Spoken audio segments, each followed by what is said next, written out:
Also provide rentals of tents and chairs for your every occasion. Come in and take advantage of our specials at reduced prices on liqueur, wholesale and retail. We are open every day, even on public holidays, for your convenience. TT Post services are available here at Cathy's Cool Spot Enterprises Limited of number 86 Pearville, Mayaro, where our friendly staff will be happy to serve you.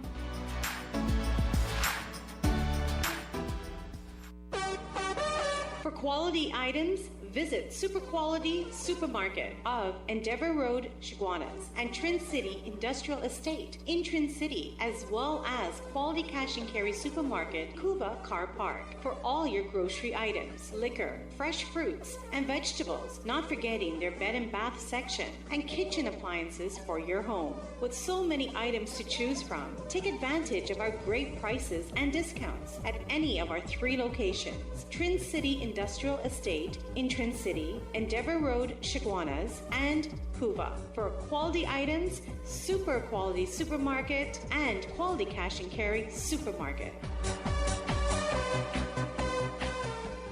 नबियों के सरदार मोहम्मद नबियों के सरदार Assalamu alaikum wa rahmatullahi wa barakatuh. May the peace and the blessings of Almighty Allah be upon each and every one of you. My name is Shazad Ali, and here's an invitation to join me every weekday morning 5 o'clock for the program Teachings of Islam right here on U97.5 FM. Assalamu alaikum. Greeted in the wonderful name of Jesus. My name is Bishop Kelvin Khan from Endurance Ministry International. Our new location is in Railway Road, Londonville. You can tune into 97.5 every Sunday morning from 6 a.m. till 8. Tell your nanny and your nana, your chachi, your chacha, your grandpa, your grandma. We need to pray for our nation. God bless you. Thank you. Praise Him. Republic Day. On U97.5 FM, we celebrate with you as we present One Nation, One Love, One People. It all goes down Republic Day, Thursday, 24th September 2020, from 6 a.m. to midnight. Strictly DJs, strictly local music, strictly vibes, and strictly the best. One Nation, One Love, One People. Look out! From 6 a.m. to 9 a.m., Sharon and DJ Vishal. 9 a.m. to noon, Beast Hi-Fi. 12 noon to 3 p.m., Captain Kendall. 3 p.m. to 6 p.m., the DJ Fabio Experience. 6 to 9 p.m., DJ Sean. And 9 p.m. to midnight, Corky D. Log on to www.975radio.com. Check us out on Facebook at U975 Multicultural Radio. This Republic Day on U975 Hotline Pepper Multicultural Radio, a member of the Rhythms Communications Network.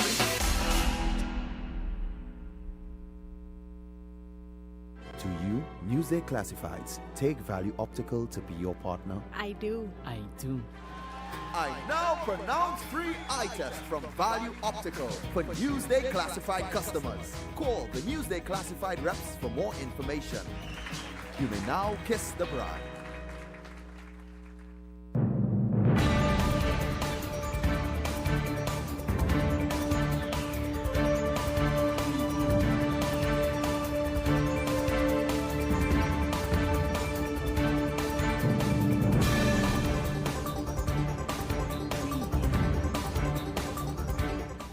And a very good morning in Trinidad and Tobago, and thank you very much for choosing 97.5 FM Hot Like Pepper Multicultural Radio. Note that we are powered by RCL Communications Network. I am Kenrick Juggernaut, and welcome to today's edition of the morning program, UTalk. It's the most interactive morning program on the airwaves of Trinidad and Tobago. Note that this program is designed to give you, the listening audience, the national audience rather, an opportunity, an avenue to share your thoughts, to articulate on some of the most burning issues of the day, and to converse with me on some of these very same matters. But in order to do so, you need to call at 6367547 and 2275739. We are also on WhatsApp. You can WhatsApp us at 3784975. We are also live on YouTube at RCL U975. Let's thank Shiva Parasram for offering his services to us to bring us into your homes and into your television on YouTube. Thank you very much for being part of the 975 FM Hot Like a Pepper family. Today is a Tuesday, September 22nd, 2020. But before I get into the crux of our matter here this morning, that is to alert you as to what are some of the stories as published in today's edition of the Newsday newspaper. Let me say a very special good morning to all of our neighbors here at Exchange Lots in Couva, and a very special welcome to our international audience streaming live with us. Good morning.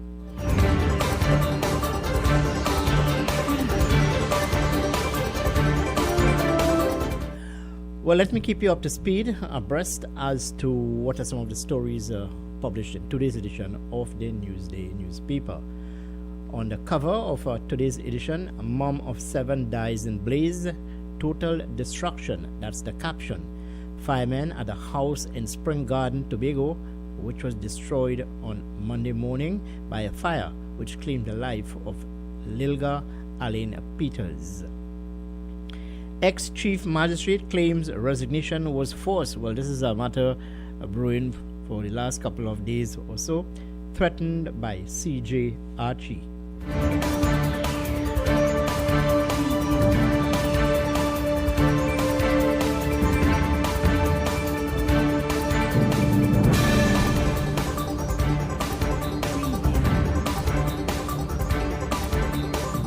Now, the details of those stories, well, you can catch on page 3, where the ex-chief magistrate claims resignation was forced, threatened by the Chief Justice. And Archie quarantines at home for 7 days. Chief Justice Ivor Archie is in quarantine at home for 7 days. Though details of the Chief Justice's condition were not revealed, any questions to the judiciary were not answered. Attorneys represented the Judicial and Legal Service Commission, of which Archie chairs, on Monday, said he was required to quarantine at home for 7 days. The details on page 3 of today's edition of the Newsday newspaper. 3 charged for kidnapping baby Sophia. 1 woman and 2 men were charged on Monday for the kidnapping last week, Tuesday, of 9-month-old Sophia Rivers, the police have confirmed. HDC's ceiling falls on girl 11. The mother of an 11-year-old girl who was injured when a piece of ceiling from a building fell on her is calling for answers as to why the building was not repaired when the need for such action was brought to the attention of the Housing Development Corporation officials weeks before the incident happened.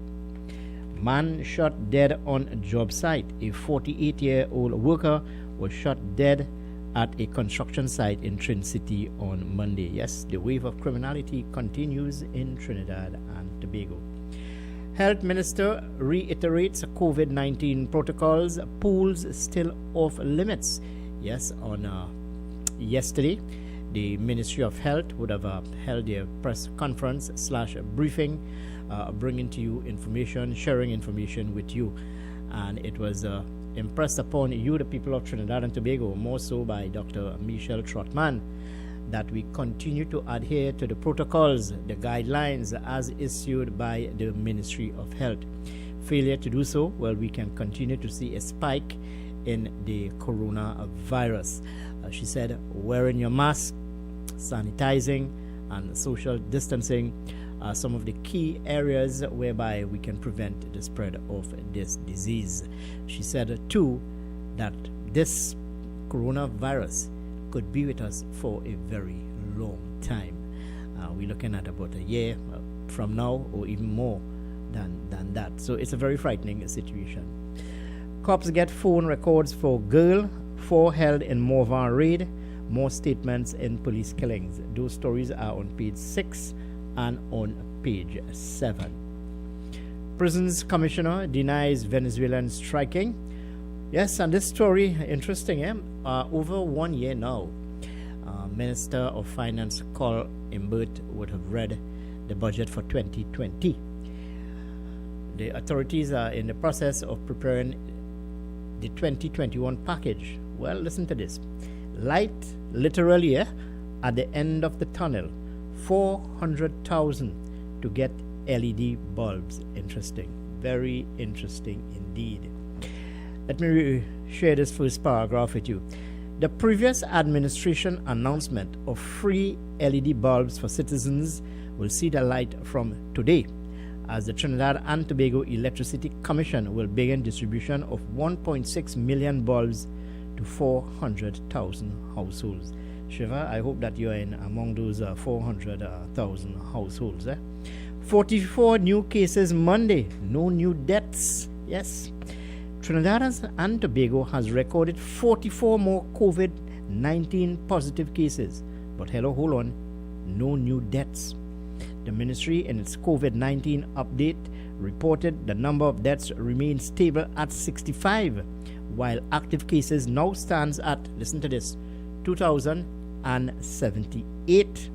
So it continues to climb in Trinidad and Tobago.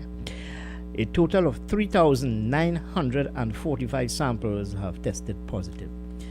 Well, this virus would have proven me wrong, because a couple of months ago, a medical operative would have told me that by the end of this year, we could record 2,000 cases. Well, she was wrong, and so too I was wrong.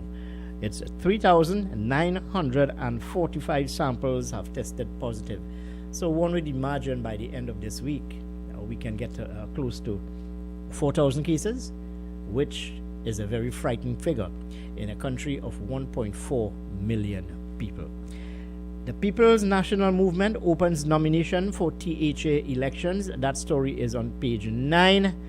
Murdered prison officer was threatened. Man drops gun, flees from police. Those stories on page 9 of today's edition of the Newsday newspaper. CJ, that is the Chief Justice, fires back at judges opposed to ban on in-person hearings.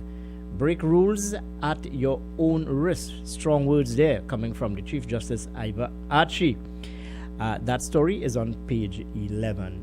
Prisons Commissioner officers defended themselves in recent exercise. That story too is on page 10. So note that you can go outside there and purchase your copy of this publication, the Newsday newspaper, available at all leading newsstands, priced at only $3. Into some sporting news. Well, not so good news for cricketing fans, especially if you are a supporter of the women's aspect of the game. Yes, the West Indies went under to England by 47 runs in that first T20 international played yesterday. The only batswoman, so to speak, or what the new term being used now, batter, would have been Deandra Dutton. She would have actually stood up to the English. The rest of the batswomen would have failed to even make any significant scores. Let me bring you up to speed as to the score in that game. England, they posted 163 for the loss of 8 wickets in 20 overs. And West Indies women in reply, well, they could only muster 116 for the loss of 6 wickets in 20 overs. Deandra Dutton hit a stroke-filled 69. And note too also that the Indian Premier League continues with matches, with one match on today. That's a look at what are some of the stories, published in today's edition of the Newsday newspaper. Go outside there and purchase your copy this morning. It is priced at only $3. It's chock full of news, views, interviews, and yes, you can also get the latest in the world of sports. 975 FM, hot like pepper, 25 minutes past the hour of 6 o'clock. And that time check came to you through the kind courtesy of Radio 975 FM, hot like pepper. When I come back, we'll continue to look at the issues of the day. And take your calls at 636-7547-227-5739. The matters we're discussing here this morning, of course, we continue to look at Budget 2021. We will look at the measures being put in place, or the measures outlined by the authorities to stem the spread, rather, of COVID-19 in the country. I'm going to chat with a number of stakeholders this morning. So, a very interesting program today. Stay with us here, 975 FM, Hot Like Pepper. To you, Newsday Classifieds. Take Value Optical to be your partner. I do. I do. I now pronounce free eye test from Value Optical for Newsday Classified customers. Call the Newsday Classified reps for more information. You may now kiss the bride.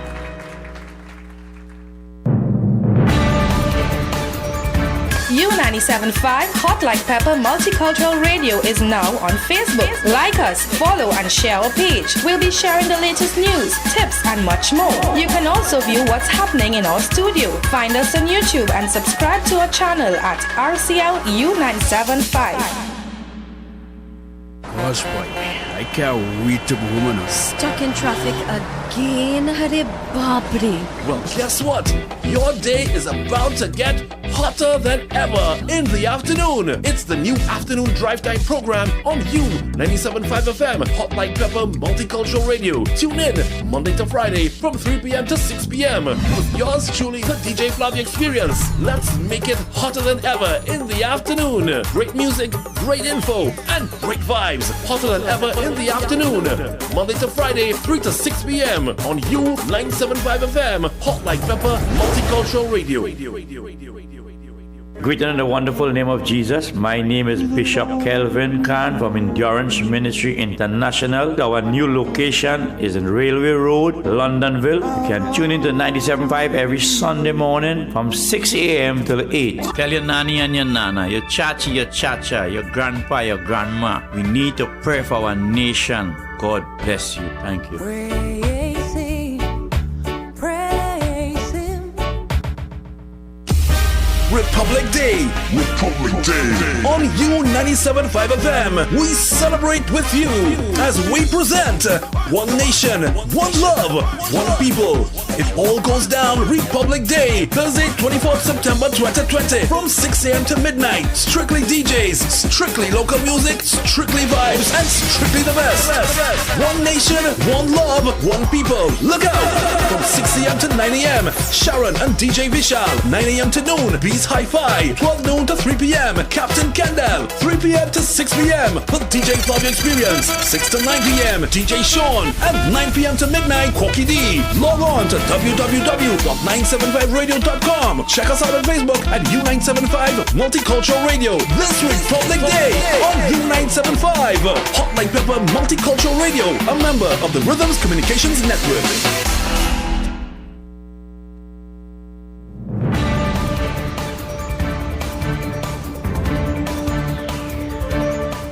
Yes, indeed, and thanks for staying with us here at 97.5. Well, those of you who are loyal listeners to this program, thank you very much for being part of the 975 FM Hot Like Pepper morning program. Would note that I've been talking with a number of stakeholders, more so this ahead of the budget 2021. And well, with me on the line now is the president of the National Farmers Association, one Mr. Shiraz Khan, who in the past would have articulated the challenges facing this sector. I want to get his thoughts this morning on budget 2021.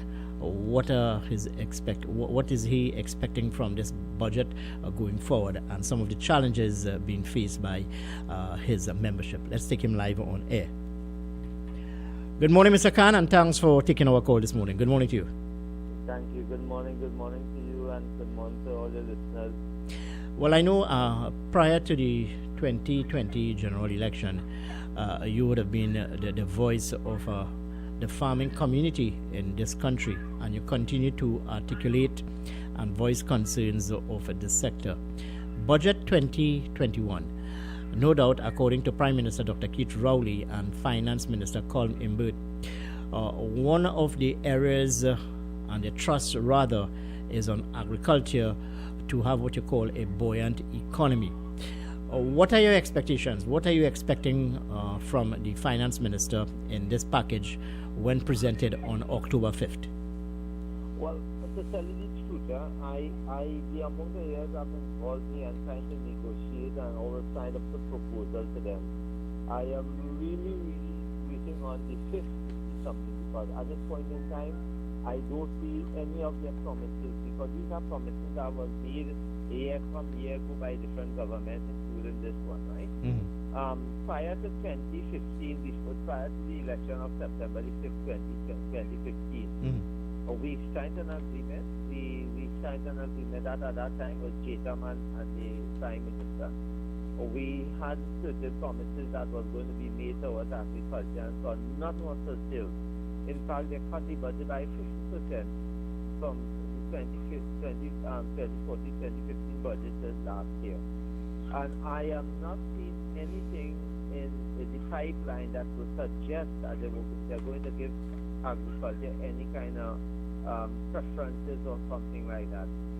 At present, we are still have a lot of people waiting for money from 2018 that was sorted out. We have a lot of people who can't get their small assistance in terms of the incentive program. A number of things that is not happening. And the only time I could say my expectations will be expected of the government is when they read our budget on the 2050. Because one of the things is that we were not, this year of all years, that we were not called to any consultations on the budget. We normally get invitations to have discussions. You know, this year we were not called in. I know that the finance minister would have carded the 28th of this month to meet with all stakeholders or meet with interested parties as he prepared the package for 2021. Would you, as head of an organization, be part of that entire process? I always attend to those sessions. I always attend. We make proposals. In fact, the only time I had any proposal accepted from what we put in was in 2015 budget, where we make presentation and ask him to have to start back the school in the agriculture in the primary schools and so on, and have it a competition. And we are also having a national agricultural exhibition. It is in the budget presentation of 2015 to 2016, but none never realized.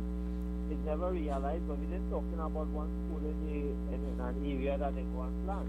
We were saying to bring agriculture back to all the primary schools. Now, of course, with this COVID thing and so on, we don't know when the end of this will come. That is out of the question.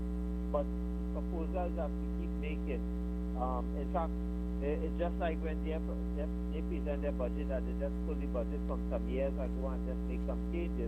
Our proposals from way back in 1998 remain the same, because we still have not had anything done in terms of predial larceny.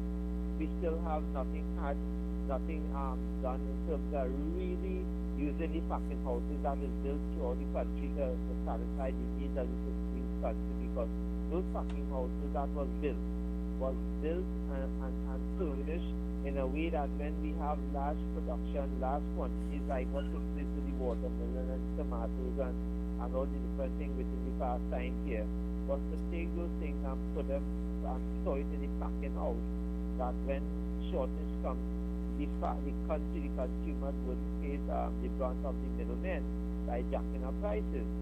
Those things have not realized. In fact, what happening is that we have a number of people now that planting and having difficulties because they don't know what will go on with it. Let me tell you something. The major problem that the government, if they want, they could give.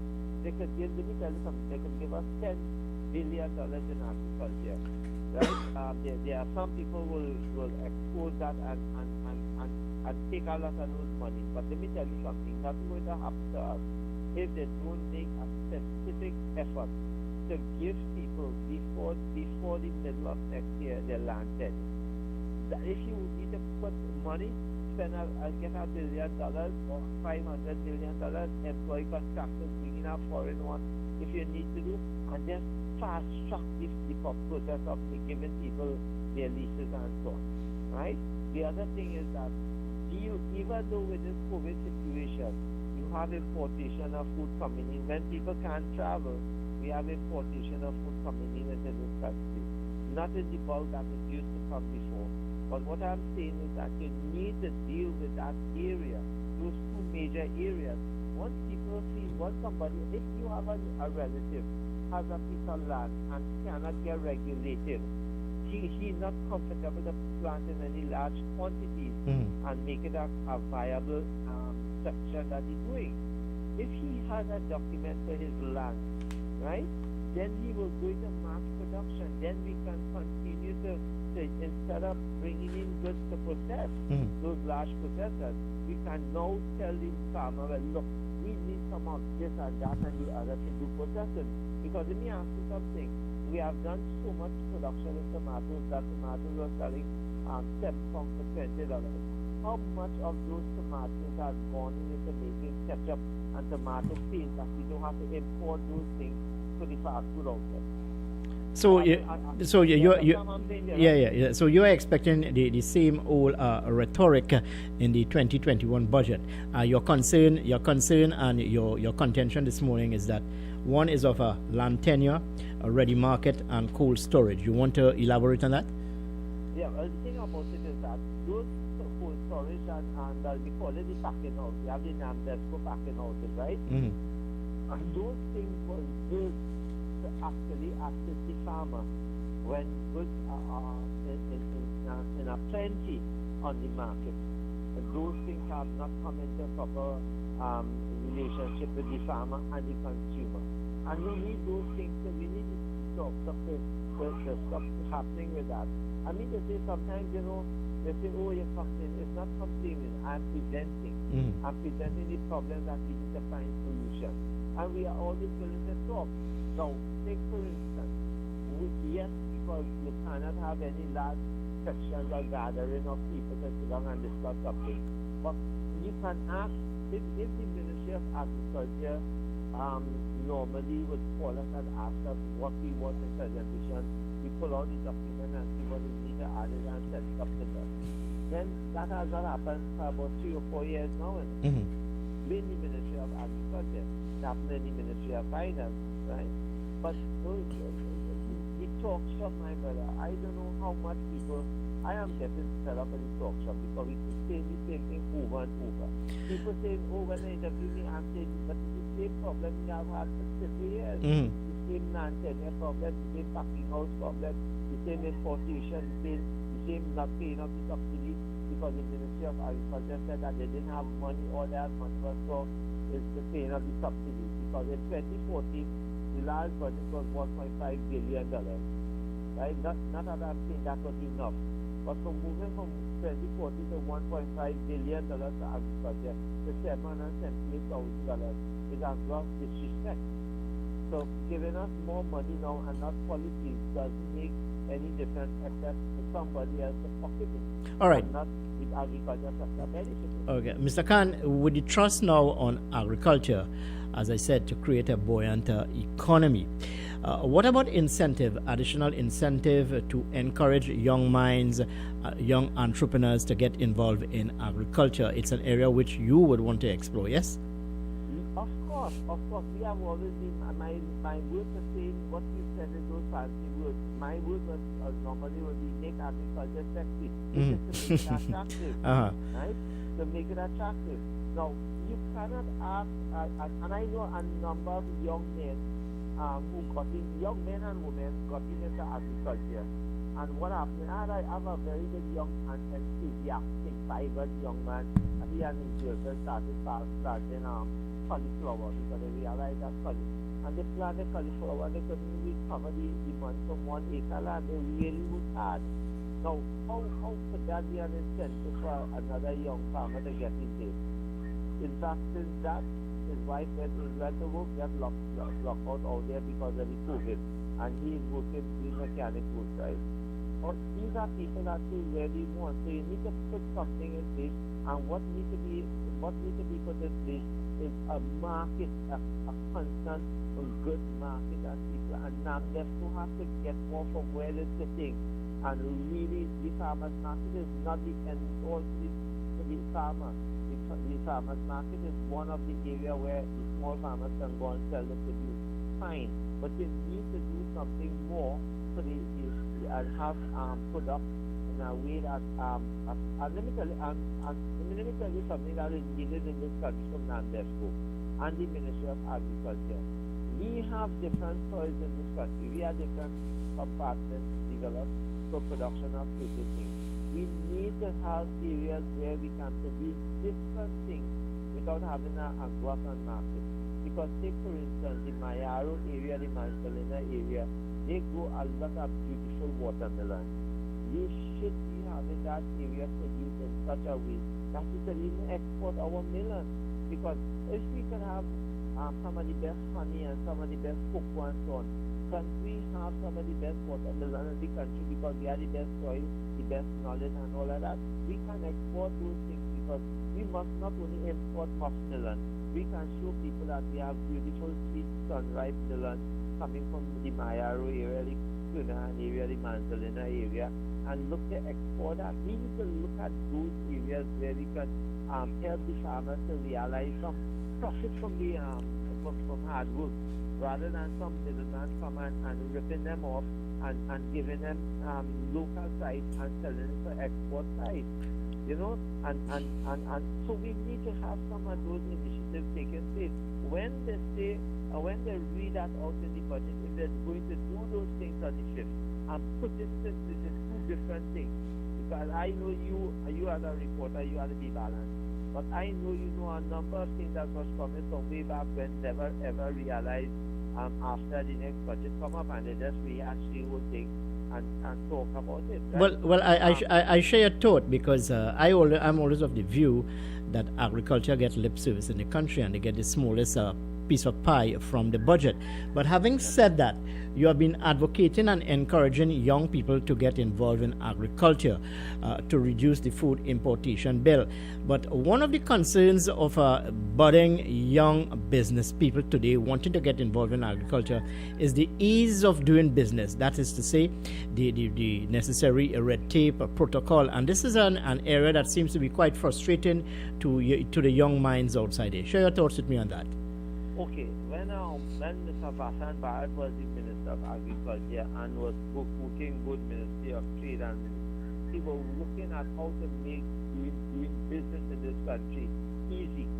Now that don't mean to say that you cut and paste things that will cause people to get corrupt or misuse the system. I am saying is that, okay, take for instance in agriculture, right? If I want to import, let us say, cement to improve my goat breeding in my country, I have to go to the ministry and apply for a permit. Then I have to go to the Ministry of Trade and get a license. And then when that product comes in, I now have to go and meet with the Ministry of Finance and which ministry is in charge of customs? I can't recall. Oh, you're asking me which ministry is in charge of customs? I would think that the Ministry of National Security. Right. So which means you have 4 different ministries getting involved. And those people who work in those different departments in the ministry, different ministries that come together to do, they have big walls. They live in their own kingdom. Right? They have big walls separating them. And that is what makes things difficult. But the person who has the money and pays an agent to do their business for them, they don't get it run around. But we as small farmers, if we go to do that, it is running from each office daily to just get approval and letters and permits and so on. And that is what you are talking about. That if you want to import an animal, right, you have to go through so much bureaucracy. I am not saying don't change the standard of bringing in to make sure that we get healthy animals, proper animals, good animals. I am just saying make the business of getting it done easier rather than running. And then let me tell you something. We have tried from 2015 to 2020 to sit down with the Minister of Trade and the Minister of Agriculture. We could have never had a meeting. If I complained publicly about it, I wrote letters, all of that, right? We could have never, but during the election, the Minister of Trade was the campaign minister for the Minister of Agriculture. And we just can't get them to sit down and see how best we can deal with some of the problems that affect it. Because when you go to the Ministry of Agriculture, they complain about the Ministry of Trade. You go to the Ministry of Trade, they complain to the Minister of Agriculture. And you can't get both of them to sit down in a room to see where we can knock out the problem. And that makes business for the small man frustrating. Why, as the big businessman, they will hire agents, they are paid to do that. He can't afford that. If you want to bring in 20 cement straws to improve your breeding stock, you can't be paying $2,000 for those cement straws, which is going to cost you to land here about $4,000, or pay a man $5,000 to bring in that place to go and work and get in all this stuff. You understand what I'm saying there, right? I hear you, my friend. All right. Yeah, so if we can make the ease of doing business, not only for other businessmen, for us small farmers, because there's sometimes, take for instance, let me say this from 2000, we were paying like $150 per an ounce into that tin of tomato seed, right? Now with that seed, that same seed that was selling it way back 20 years ago for $1.10 is now selling for over $2,000. But people still want tomatoes at $5 a pound. You understand what I'm saying? People still want bodi at $1 a pound. People still want okra spent for $1. But when you have to pay, when the businessman bringing in those seeds and chemicals and raising the price in a way that we can have no control over that, that is some of the things we need to get done, because we are being taken advantage because we ourselves cannot get a license to bring in seeds in a commercial way. You don't need to go and apply. And that's what Mr. Basan Barrett was talking about. All right, Mr. Khan. Yeah, we have to leave it there for a while, but I give you the assurance that I will chat with you again in the near future to get your thoughts on this sector. Thank you very much for sharing your thoughts with us this morning. Thank you for taking the time to call. Yeah, thank you very much. That's the voice there of Shiraz Khan, one of the more prominent farmers in the country. He leads the National Farmers Association, sharing some concerns with us this morning. More so, lamenting to us the challenges faced by him and his membership in trying to, let's say, create a better environment for agricultural production in the country. Note that Prime Minister Dr. Keith Rowley would have said that agriculture is one of the main component to drive the economy, to make it what you call a buoyant economy. Stay with us here, 975 FM Hot Like Pepper. We're climbing up to the hour of 7 o'clock. It's just about 13 minutes here to the hour of 7. And that time check came to you through the kind courtesy of Radio 975 FM Hot Like Pepper. Note that we are powered by RCL Communications Network. Let's go to some commercials, and when I come back, well, of course, I will take your calls at 636-7547, 227-5739. Stay with us here. For quality items, visit Super Quality Supermarket of Endeavour Road, Chaguanas, and Trin City Industrial Estate in Trin City, as well as Quality Cash and Carry Supermarket, Cuba Car Park, for all your grocery items, liquor, fresh fruits, and vegetables, not forgetting their bed and bath section, and kitchen appliances for your home. With so many items to choose from, take advantage of our great prices and discounts at any of our 3 locations: Trin City Industrial Estate in Trin City, Endeavour Road, Chaguanas, and Cuba. For quality items, Super Quality Supermarket and Quality Cash and Carry Supermarket. Greeting in the wonderful name of Jesus. My name is Bishop Kelvin Khan from Endurance Ministry International. Our new location is in Railway Road, Londonville. You can tune into 97.5 every Sunday morning from 6 a.m. till 8. Tell your nanny and your nana, your chachi, your chacha, your grandpa, your grandma. We need to pray for our nation. God bless you. Thank you.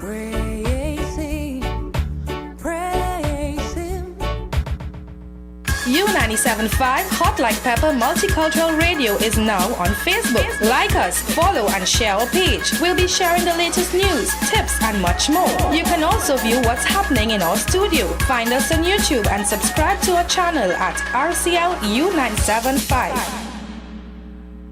KY's Electrical Supplies Limited of Southern Main Road, Canoopia, for all your plumbing and electrical supplies, water heaters, filters and water pumps, plus all parts for Gould, Pentax and Leo pumps. Choose from leading brands such as Cooper, Varma, BTCino, Leviton and General Electric. Call 665-6954 for more information. KY's Electrical Supplies Limited of Southern Main Road, Canoopia. Republic Day. Republic Day. On U97.5 FM, we celebrate with you as we present One Nation, One Love, One People. It all goes down Republic Day, Thursday, 24th September 2020, from 6 a.m. to midnight. Strictly DJs, strictly local music, strictly vibes, and strictly the best.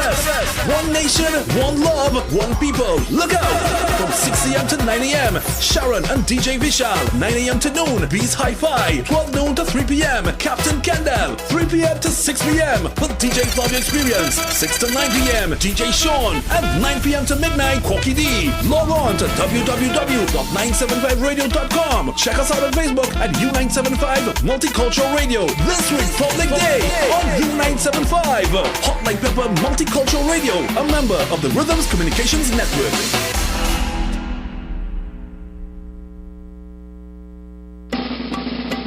It's the talk of the town. It's Talk a Talk on U975 FM, Monday to Thursday from 6 to 9 p.m. So join me, your host Mukesh Baburam, on a 3-hour journey guaranteed to take your stress away. Remember, Monday to Thursday, right here on U975 FM.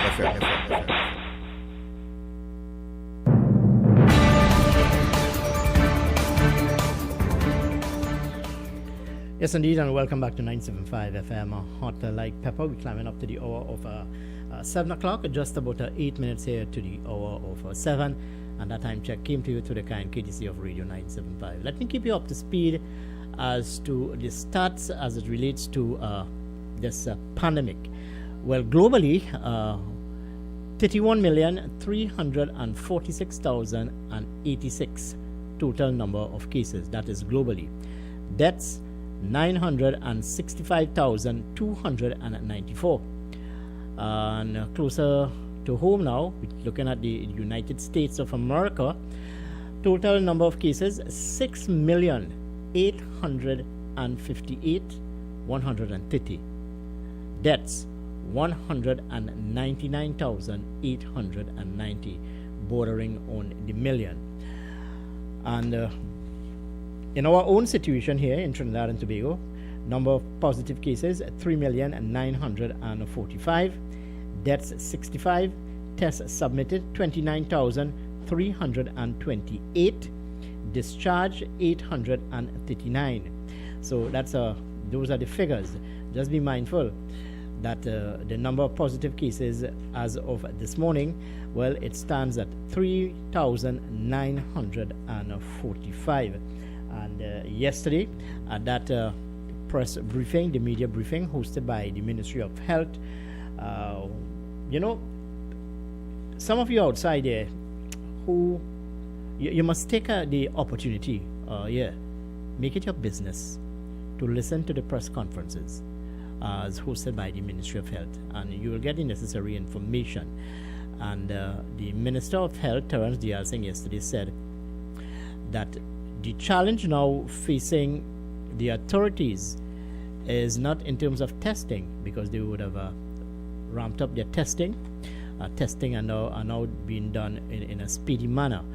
What is the challenge now is about the results, reporting or getting the results to those who have been tested. That's the challenge, he would have said yesterday. So it's something we're going to continue to look at. As I said, this is a very serious matter indeed. It's a very, very frightening. Over 65 people in this country would have died. And yesterday I posed a rhetoric question to one of my guests in the afternoon program, Dr. Butiwari, who was a former planning minister, as to what is the cost, to treat a COVID-19 patient, one patient, what is the cost to the taxpayer of this country? It's a figure which I will try to get for you during the course of the day and share it with you, because I'm sure it will be a tidy sum indeed.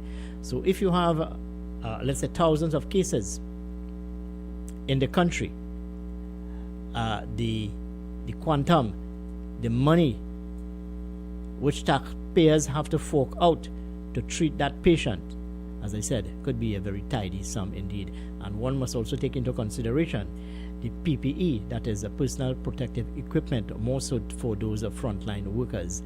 it must be a tidy cost indeed.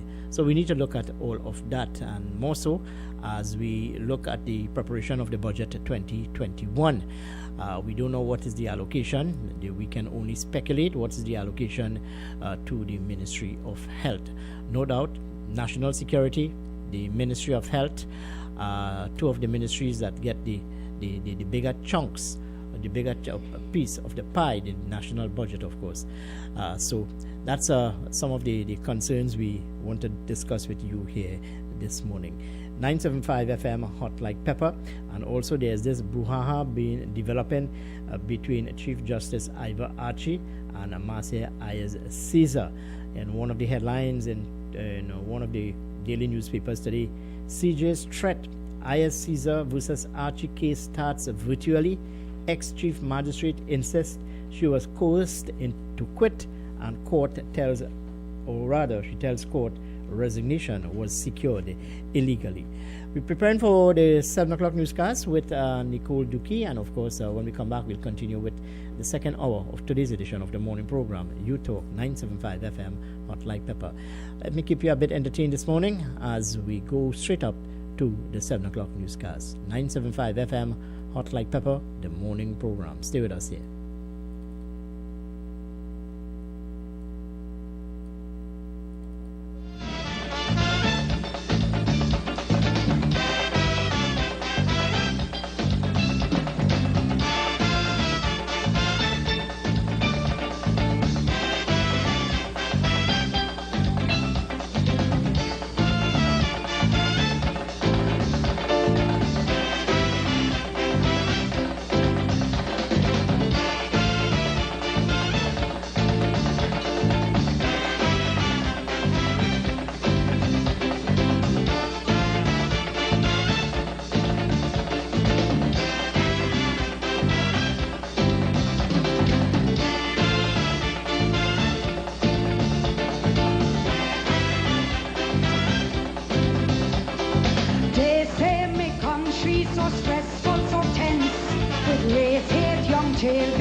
The overseas Arabat, the pecan, the chit patat, the ritual of carnival, the soca chutney bacchanal. I wake up one morning and before I stretch, it's 5 by doubles, my nostril don't catch. Time has come. New 97.5. Make it your choice.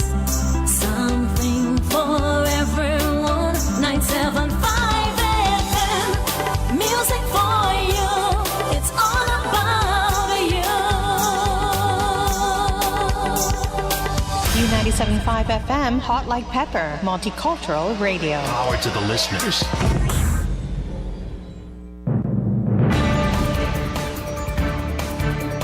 It is now time for major news to the hour. It comes to you with the very kind compliments of Super Quality Supermarket, Sheikh Lisha Limited, the Trinidad and Tobago Newsday, and Darpan Trading Company Limited.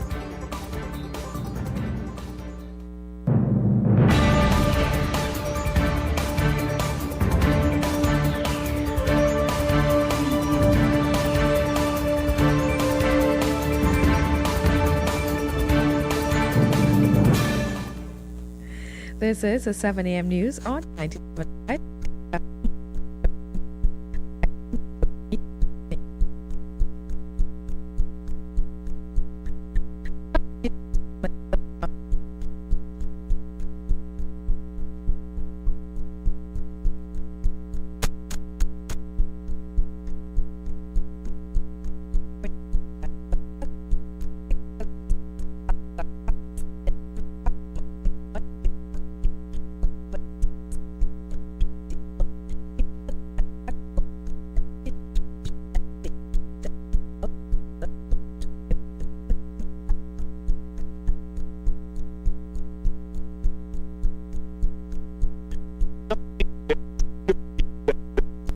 require a turnaround in the ways in which we use electricity in Trinidad and Tobago.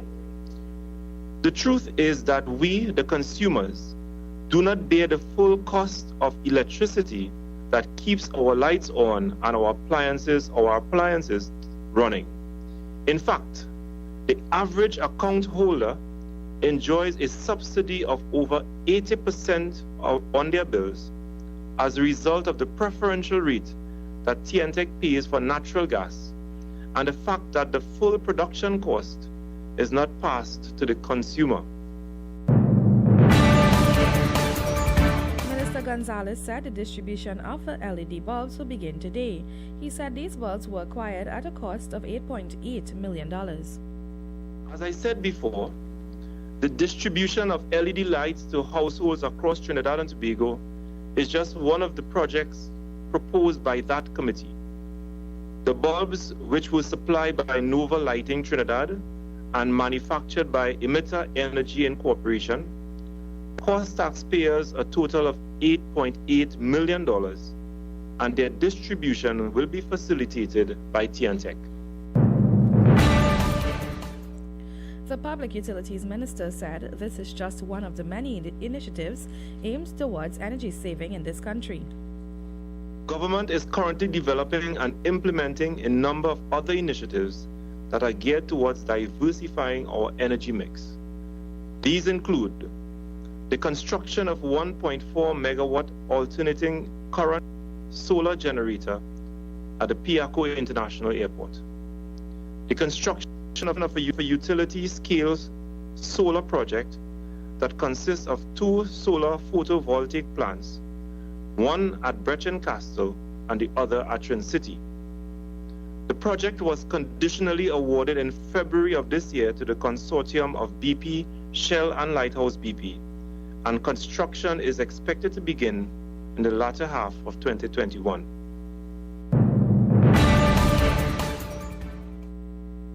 The People's National Movement Tobago Council has opened its nomination for the Tobago House of Assembly elections. The nomination process began on Monday and will continue until October 12th. This is according to party chairman Stanford Callender. He made a statement at a media conference on Monday. Callender said last Thursday the council held a virtual meeting to discuss the upcoming elections. He said a decision was taken to begin nominations for the selection of prospective candidates. In some other news, the North Central Regional Health Authority has stated that it has expanded its telemedicine program to reach more than 1,000 patients every week. The program was initially adopted in February in the early days of the current pandemic. General Manager of Primary Care Services, Dr. Abdul Hamid, said primary care doctors would call patients prior to their clinic dates to identify those with uncontrolled diabetes or compromised immune systems. Dr. Hamid said the pilot was initially launched at the Arima Enhanced Health Facility and has since been expanded to other chronic diseases clinics and all NCRHA's health centers and primary healthcare facilities. He said the authority has also developed a system where patients who need to renew their prescriptions can send a relative with their clinic and identification card to collect their medication from the pharmacy. Thoracic Medical Director at the Cora Medical Hospital, Dr. Michelle Trotman, said Cora Hospital is ideal for COVID-19 patients. She made the statements at the Ministry of Health's media briefing yesterday. Dr. Trotman said there are 4 wards at the hospital with 96 beds. With the advent of the COVID experience, what we did is we built in infrastructure, and we built in that physical infrastructure to house COVID patients. So we actually added, I'm very proud of that, 4 additional wards. Each ward houses 24 beds, or can have the capacity for 24 patients. Hospital director said there is an isolation unit which is designed to decrease the risk of cross-contamination of patients. Because in building the infrastructure, we put in place what is now known commonly as hot and cold zones on the areas where we house COVID patients to separate those who are either actively with COVID disease or suspected with COVID disease. They are normally in what we call hot zones, separated from people, the caregivers and others who would be in what we call cold zones. Meanwhile, the COVID-19 death toll remained at 65 last evening. In its 6 p.m. update, the Ministry of Health said there were 15 additional COVID-19 cases. Active cases now stand at 2,078. Since the start of the pandemic, this country has confirmed 3,945 cases of the virus. You are listening to the 7 a.m. newscast on U97.5 Hot Like Pepper Multicultural Radio. It's time now to take a look at regional and international developments. We start with news from the region. Aruba has joined a new trend of inviting visitors to work remotely from their slice of paradise. The island's One Happy Workation initiative invites American visitors to stay on the island for up to 3 months. Aruba has joined Barbados, Anguilla, and Bermuda in enticing tourism with the offer of having an extended holiday while working. According to the island's tourism website, program amenities will include special rates, complimentary Wi-Fi, breakfast, all-inclusive food and beverage options, and more. The workation will also give visitors special discounts and access to special local experiences. The program is open to all U.S. travelers with a national ID, and the minimum length of stay is 1 week. Internationally, officials say hundreds of migrants and refugees at a new temporary camp on the Greek island of Lesbos have tested positive coronavirus.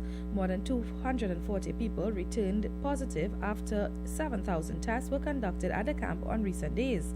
The new tent city was built after fire destroyed the overcrowded Moria camp earlier this month. More than 12,000 people were left homeless by the blaze. 4 Afghanistan asylum seekers have been charged with setting the fire on September 8.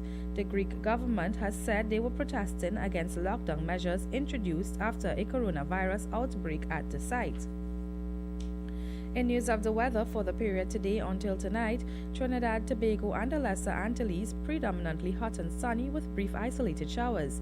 Night will be mostly clear. Seas are slight, waves occasionally 1 meter to 1.5 meters in open waters and near calm in sheltered areas. The current temperature is 25 degrees Celsius. And this brings us to the end of the 7 a.m. newscast on U97.5 Hot Like Pepper Multicultural Radio. Stay tuned for another newscast at 8 a.m. I am Nicole Dookie. Good morning.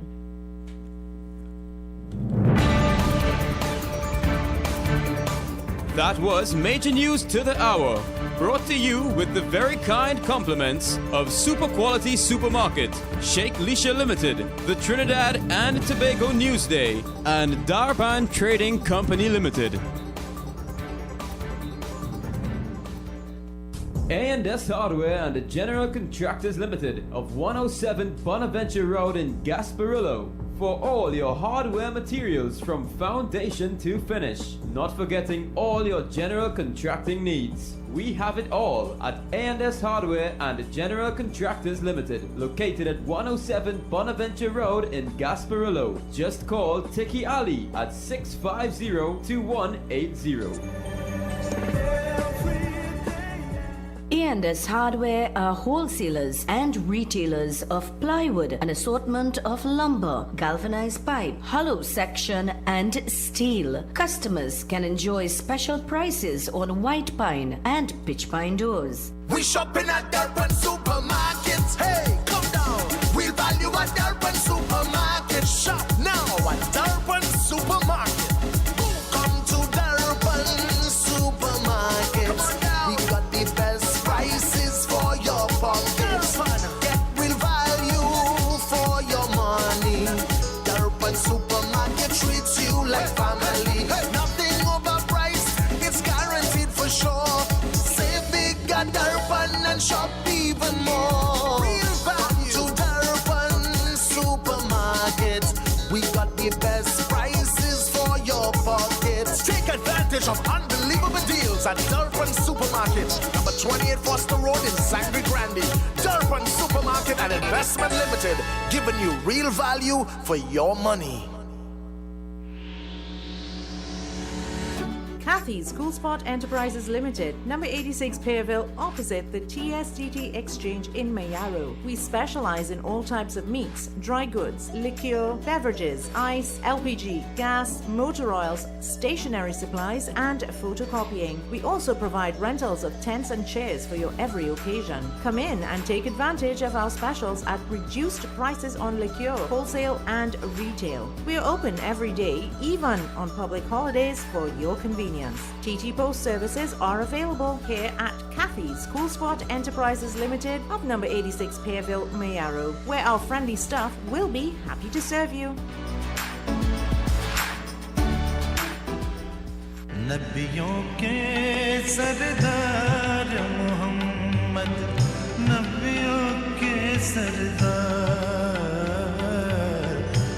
Assalamu alaikum wa rahmatullahi wa barakatuh. May the peace and the blessings of Almighty Allah be upon each and every one of you. My name is Shazad Ali, and here's an invitation to join me every weekday morning, 5 o'clock, for the program Teachings of Islam, right here on U97.5 FM. Assalamu alaikum.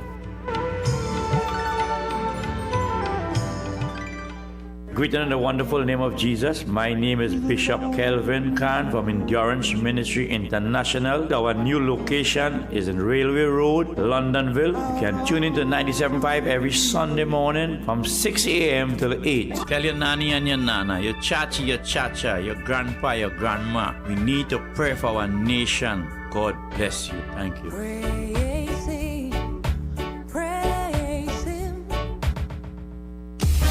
Republic Day. Republic Day. On U97.5 FM, we celebrate with you as we present One Nation, One Love, One People. It all goes down Republic Day, Thursday, 24th September 2020, from 6 a.m. to midnight. Strictly DJs, strictly local music, strictly vibes, and strictly the best.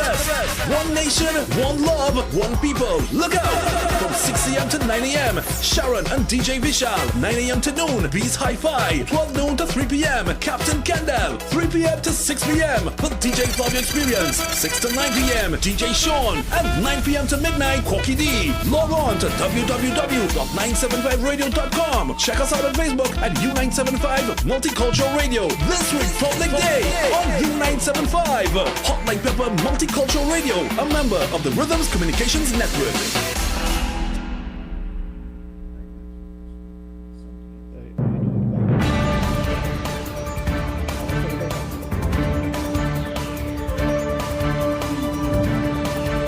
Yes, indeed, and welcome back to 975 FM, Hot Like Pepper. Well, I have some callers here on the line. Hello, good morning, and welcome to our program. Good morning. Good morning, my friend. And good morning to you, Bawani. I thought you were migrated, boy. To go away, boy. I can't fly. Well, I don't know. You probably would have gotten an exemption, yes? Oh, I see. You're one of the privileged few, you know. Well, thank you very much. I can see clearly now. Yeah.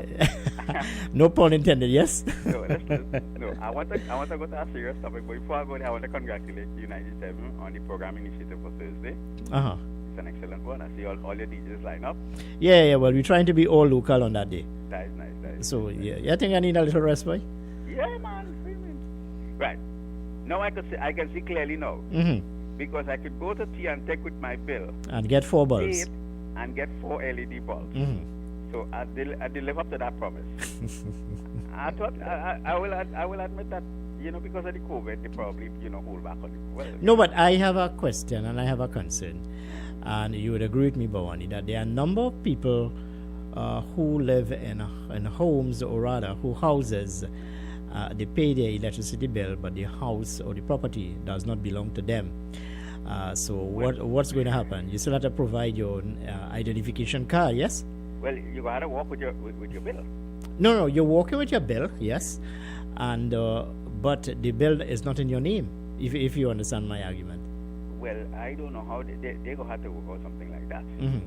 You understand? But if you put the bill in your name, you collect your 4 bulbs, you can't collect more. No, well, I understand that, but you see, there needs to be clarity in this because. No, but I mean. No, but you understand my concern here, yes? No, I understand your concern, but it is one of the better methods of distribution.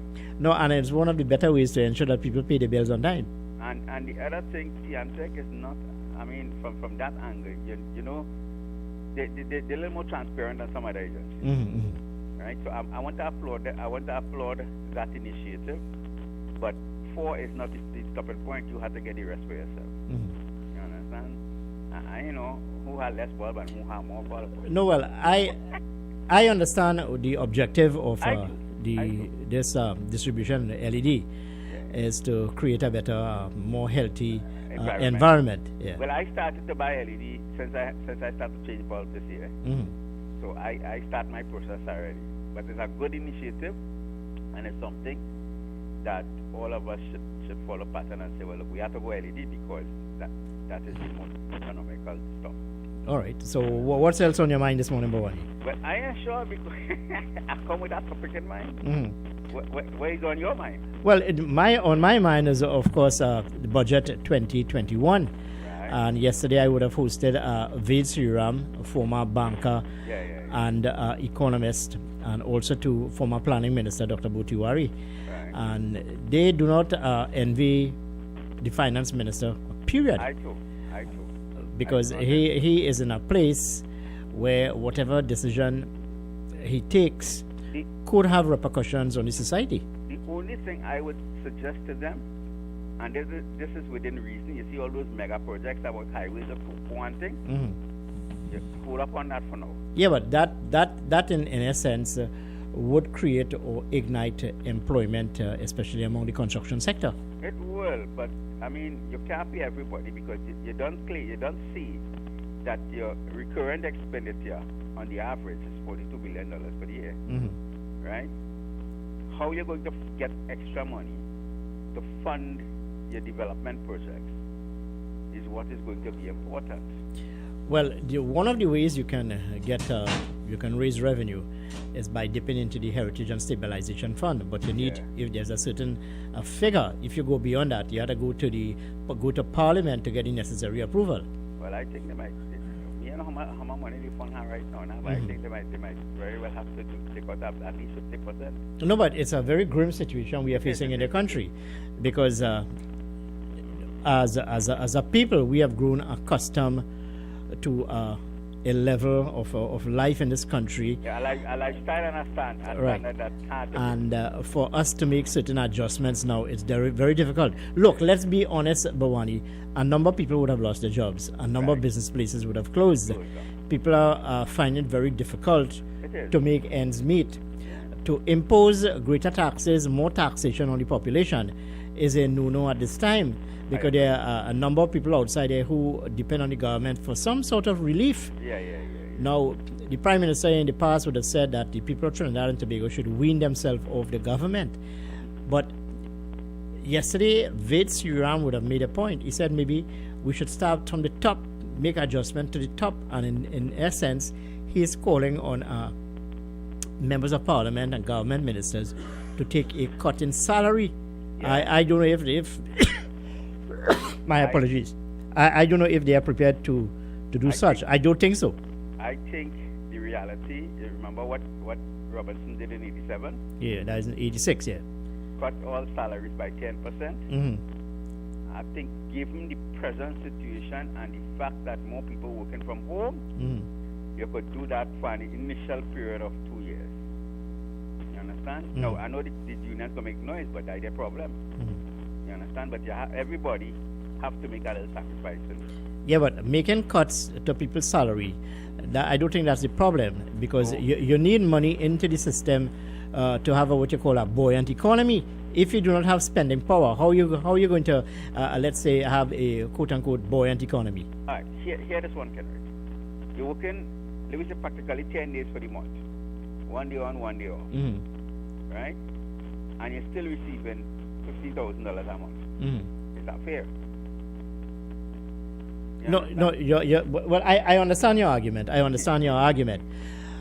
But one has to look. As I said, I do not envy the finance minister. Period. I think he had to use coconut oil, olive oil, and berum to soak his head. Bye-bye. Yeah, all right. Well, I hear you, Bawani. Thank you very much for your contribution here with me this morning. No, the finance minister is between a rock and a hard place, because whatever decision he makes as it relates to the 2021 budget, there will be those in society who would raise a red flag over such. But he is the Minister of Finance. We would have voted this government into power. They have that mandate to govern the people of Trinidad and Tobago. A budget is being prepared in the face of falling oil prices, falling energy prices, low productivity, and what have you. So how is the minister going to balance the budget? There's something what you call a recurrent expenditure. You have the government of the day is the largest employer. You have thousands and thousands of public servants, and we also taking into consideration here to police officers, fire officers, nurses, and other sectors.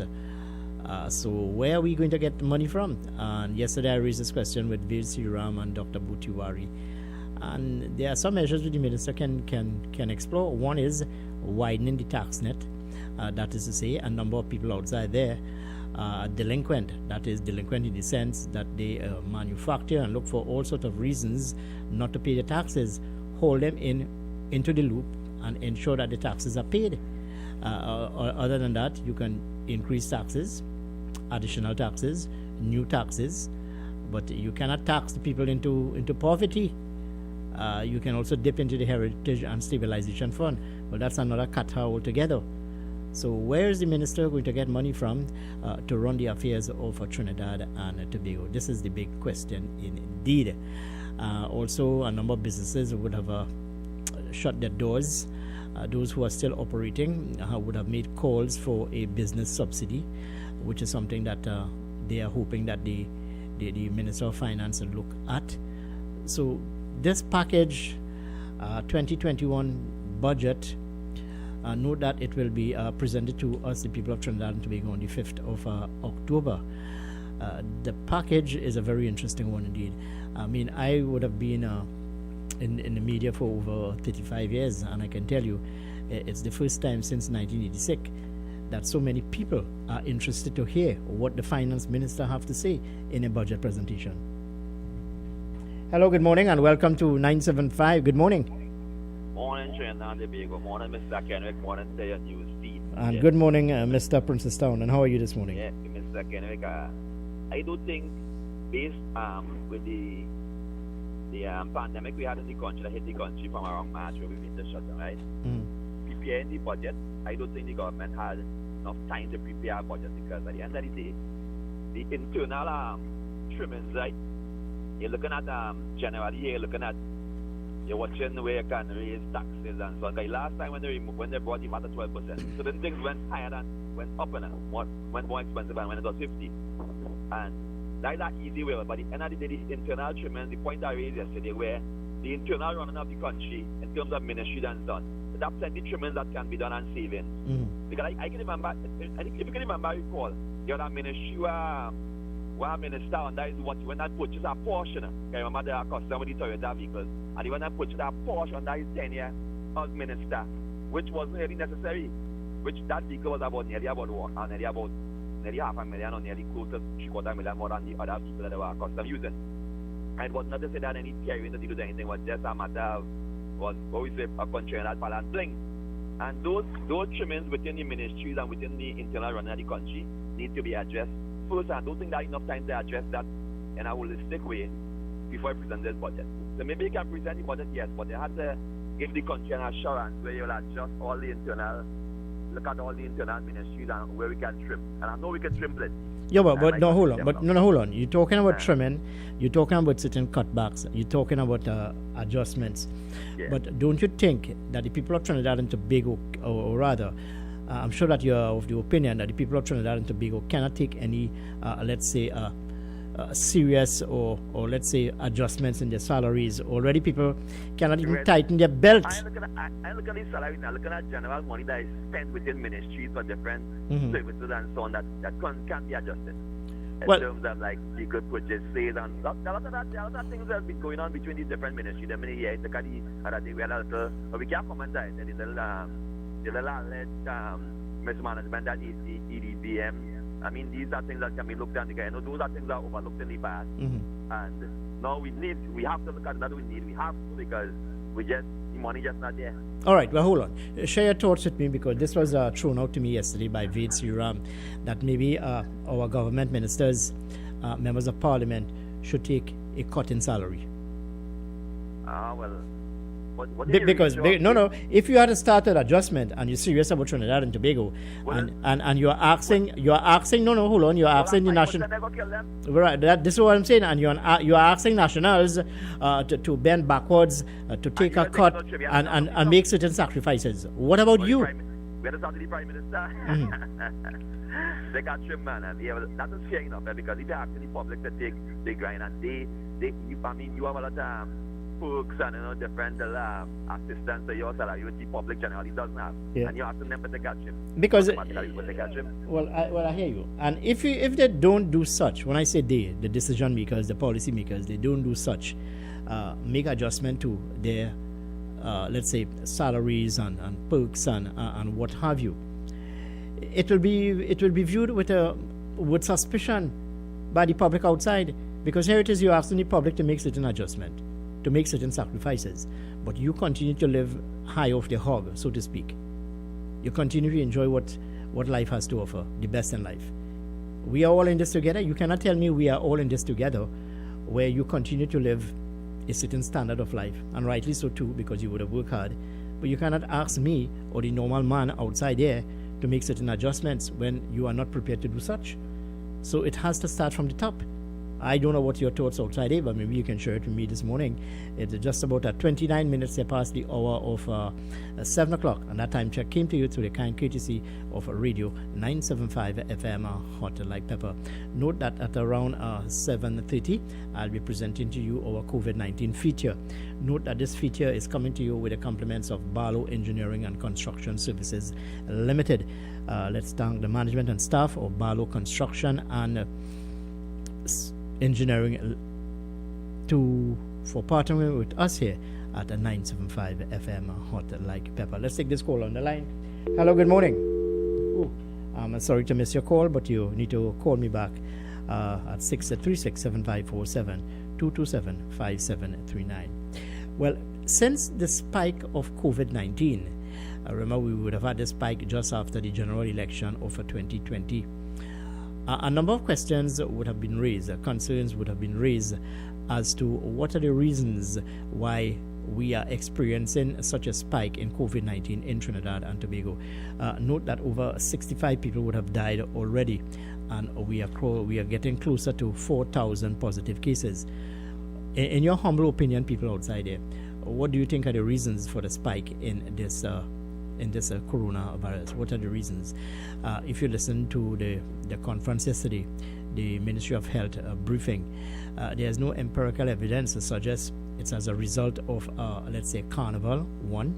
2, there are no evidence to suggest that it is as a result of the 2020 general election and its campaign. And there's no evidence to support or suggest because of illegal immigrants entering into Trinidad and Tobago. So while there are no evidence to support such an argument, share with me this morning, what are the reasons for the spike in coronavirus in the country? What is the reason, or what are the reasons? That and much more, I will engage you a bit later on the program, 975 FM, Hot Like Pepper. Let's go to our COVID-19 feature this morning. Now time for your COVID-19 feature on U975, Hot Like Pepper Multicultural Radio. It's coming to you with the kind compliments of Balo Engineering, Construction and Maintenance Services Limited. Your hands up close are anything but smooth. With peaks and valleys, folds and rifts, there are plenty of hiding places for a virus to stick. If you then touch your face, the virus can infect you. But there are 2 extraordinarily simple ways you can keep that from happening: soap and water and hand sanitizer. So, which is better? The coronavirus that causes COVID-19 is one of many viruses whose protective outer surface is made of a lipid bilayer. These lipids are pin-shaped molecules whose heads are attracted to water and tails are repulsed by it. So, in water-rich environments, lipids naturally form a shell like this, with the heads outside and the tails inside. Their shared reaction to water makes the lipids stick loosely together. This is called the hydrophobic effect. This outer structure helps the molecular machinery of the virus break through cellular membranes and hijack our cells. But it has thousands upon thousands of weak points where the right molecules could pry it apart. And this is where soap comes in. A single drop of any brand of soap contains quadrillions of molecules called amphiphiles, which resemble biological lipids. Their tails, which are similarly repulsed by water, compete for space with the lipids that make up the virus's shell. But they're just different enough to break up the regularity of the virus's membrane, making the whole thing come crashing down. Those amphiphiles then form bubbles of their own around particles including the virus's RNA and proteins.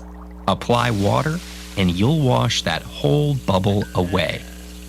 Hand sanitizers work less like a crowbar and more like an earthquake. When you surround a coronavirus with water, the hydrophobic effect gives the bonds within the membrane their strength. That same effect also holds the big proteins that form coronavirus's spikes in place and in the shape that enables them to infect your cells. If you dry the virus out in air, it keeps its stability, but now surround it with a high concentration of an alcohol, like the ethanol or isopropanol found in most hand sanitizers. This makes the hydrophobic effect disappear and gives the molecules room to move around. The overall effect is like removing all of the nails and mortar from a house and then hitting it with an earthquake. The cell's membrane collapses and those spike proteins crumble. In either method, the actual process of destroying the virus happens in just a second or two, but doctors recommend at least 20 seconds of hand washing because of the intricate landscape that is your hand. Soap and sanitizer need to get everywhere, including your palms, fingertips, the outsides of your hands, and between your fingers to protect you properly. And when it comes to a coronavirus outbreak, doctors recommend washing your hands with soap and water whenever possible. Even though both approaches are similarly effective at killing the virus, soap and water has two benefits. First, it washes away any dirt which could otherwise hide virus particles. But more importantly, it's simply easier to fully cover your hands with soap and water for 20 seconds. Of course, hand sanitizer is more convenient to use on the go. In the absence of a sink, use the sanitizer as thoroughly as possible and rub your hands together until they're dry.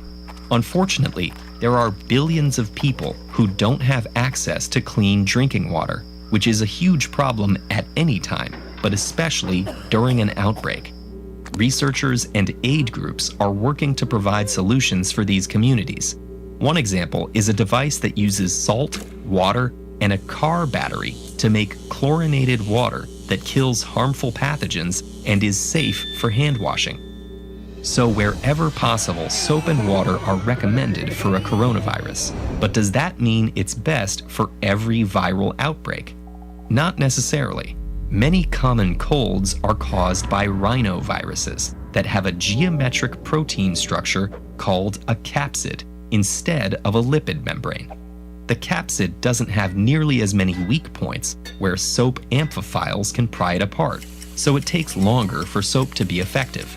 However, some of its surface proteins are still vulnerable to the destabilizing effect of hand sanitizer. In this and similar cases, hand sanitizer may be more effective, especially if you then wash your hands to remove residual particles. The best way to know which to use for any given outbreak is to do what's best for all things illness-related. Follow the advice of accredited medical professionals.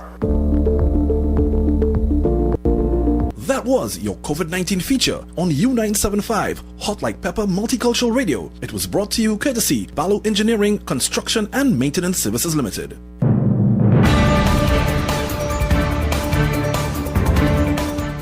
Yes, as part of our mandate here is to keep you informed, and we'd like to thank Balo Engineering and Construction Services Limited for partnering with us here at 975 to present this COVID-19 feature. Stay tuned with us at the same time tomorrow for another COVID-19 feature. It's just about 23 minutes here to the hour of 8 o'clock, and that time check came to you through the kind courtesy of Radio 975 FM Hot Like Pepper.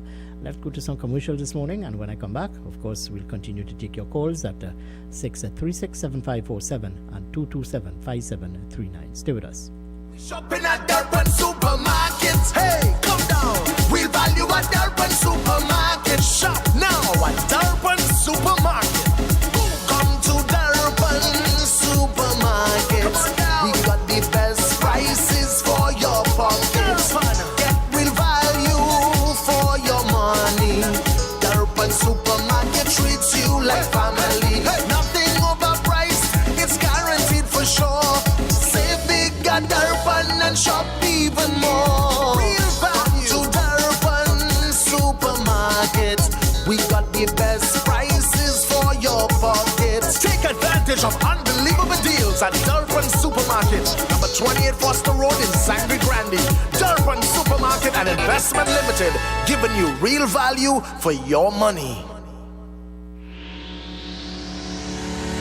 Kathy's Cool Spot Enterprises Limited, number 86 Pearville, opposite the TSTT Exchange in Mayaro. We specialize in all types of meats, dry goods, liqueur, beverages, ice, LPG, gas, motor oils, stationery supplies, and photocopying. We also provide rentals of tents and chairs for your every occasion. Come in and take advantage of our specials at reduced prices on liqueur, wholesale and retail. We are open every day, even on public holidays, for your convenience. convenience. TT Post services are available here at Kathy's Cool Spot Enterprises Limited of number 86 Pearville, Mayaro, where our friendly staff will be happy to serve you. Gosh, boy, I can't wait to go home now. Stuck in traffic again, Hare Babri. Well, guess what? Your day is about to get hotter than ever in the afternoon. It's the new afternoon drive time program on U97.5 FM, Hot Like Pepper Multicultural Radio. Tune in Monday to Friday from 3 p.m. to 6 p.m. with yours truly, the DJ Flavia Experience. Let's make it hotter than ever in the afternoon. Great music, great info, and great vibes. Hotter than ever in the afternoon. Monday to Friday, 3 to 6 p.m. on U97.5 FM, Hot Like Pepper Multicultural Radio. U97.5 Hot Like Pepper Multicultural Radio is now on Facebook. Like us, follow and share our page. We'll be sharing the latest news, tips and much more. You can also view what's happening in our studio. Find us on YouTube and subscribe to our channel at RCL U975.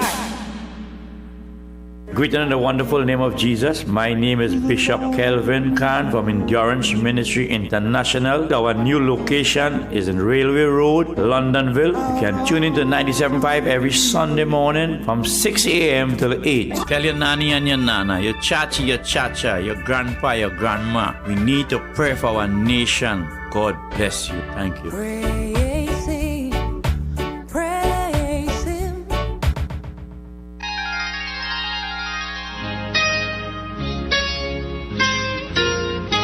This is Samaru Ramru inviting you on a journey down memory lane with enchanting songs on the program Nightline, Mondays to Thursdays, 9 p.m. to 12 midnight. Let your heart sing along with the music on U975 FM, Hot Like Pepper Multicultural Radio.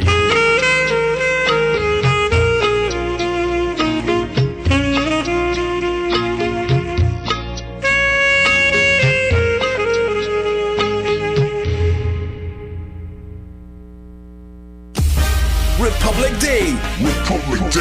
On U97.5 FM, we celebrate with you as we present One Nation, One Love, One People.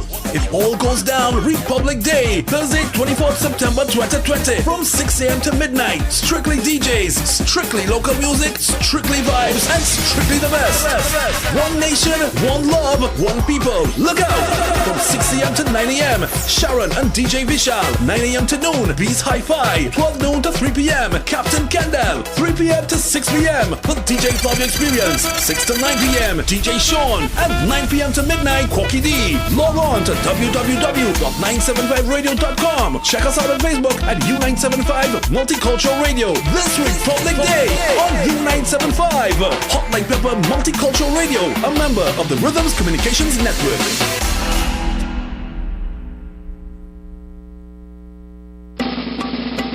It's the talk of the town. It's Talk It Up on U975 FM, Monday to Thursday from 6 to 9 p.m. So join me, your host Mukesh Baburam, on a 3-hour journey guaranteed to take your stress away. Remember, Monday to Thursday, right here on U975 FM.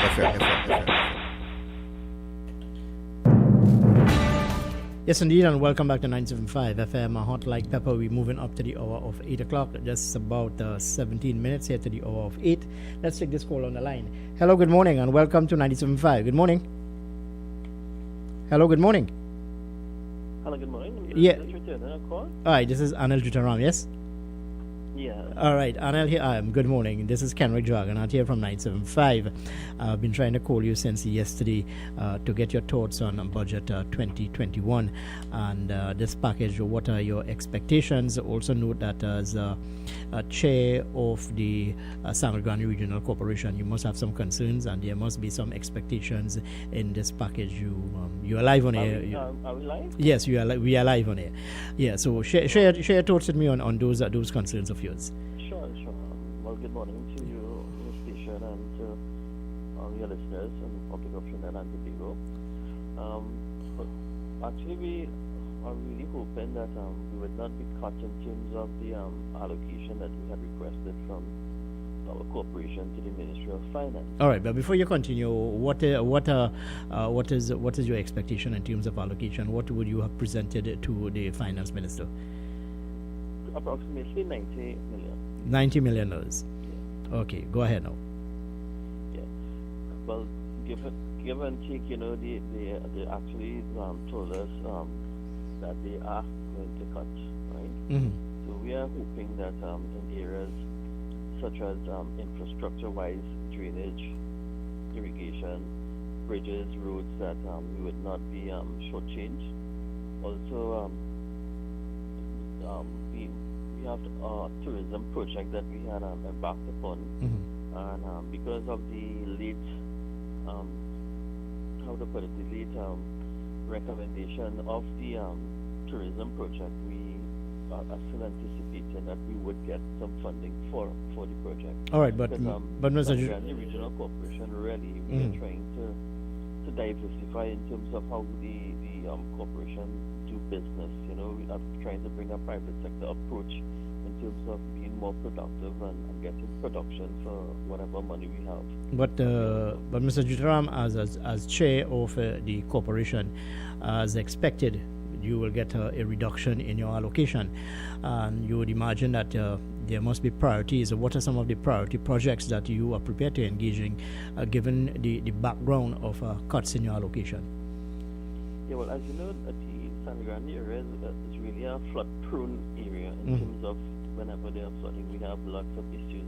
So we plan to do a lot of, as I explained to you, a lot of drainage works, right? A lot of to make inroads in terms of the infrastructure with drainage and box drains is concerned. We have a lot of work to catch up on, and there are areas that have been neglected for quite a number of years, and we plan to at least do some resurfacing of the roads and so on for the people, agricultural access roads and so on, because under the Ministry of Agriculture, they really do nothing for the farmers and so on. So we plan to get into those areas and help so that markets can be sourced, people can go into the farms and do the purchases and so on, instead of the farmers having to go to the market and so on. But you would also agree to Mr. Jutaram that this package, this 2021 package, is a talking point in the public domain. From where I sit, this package is of such interest to the people of Trinidad and Tobago, given the environment in which we are operating under.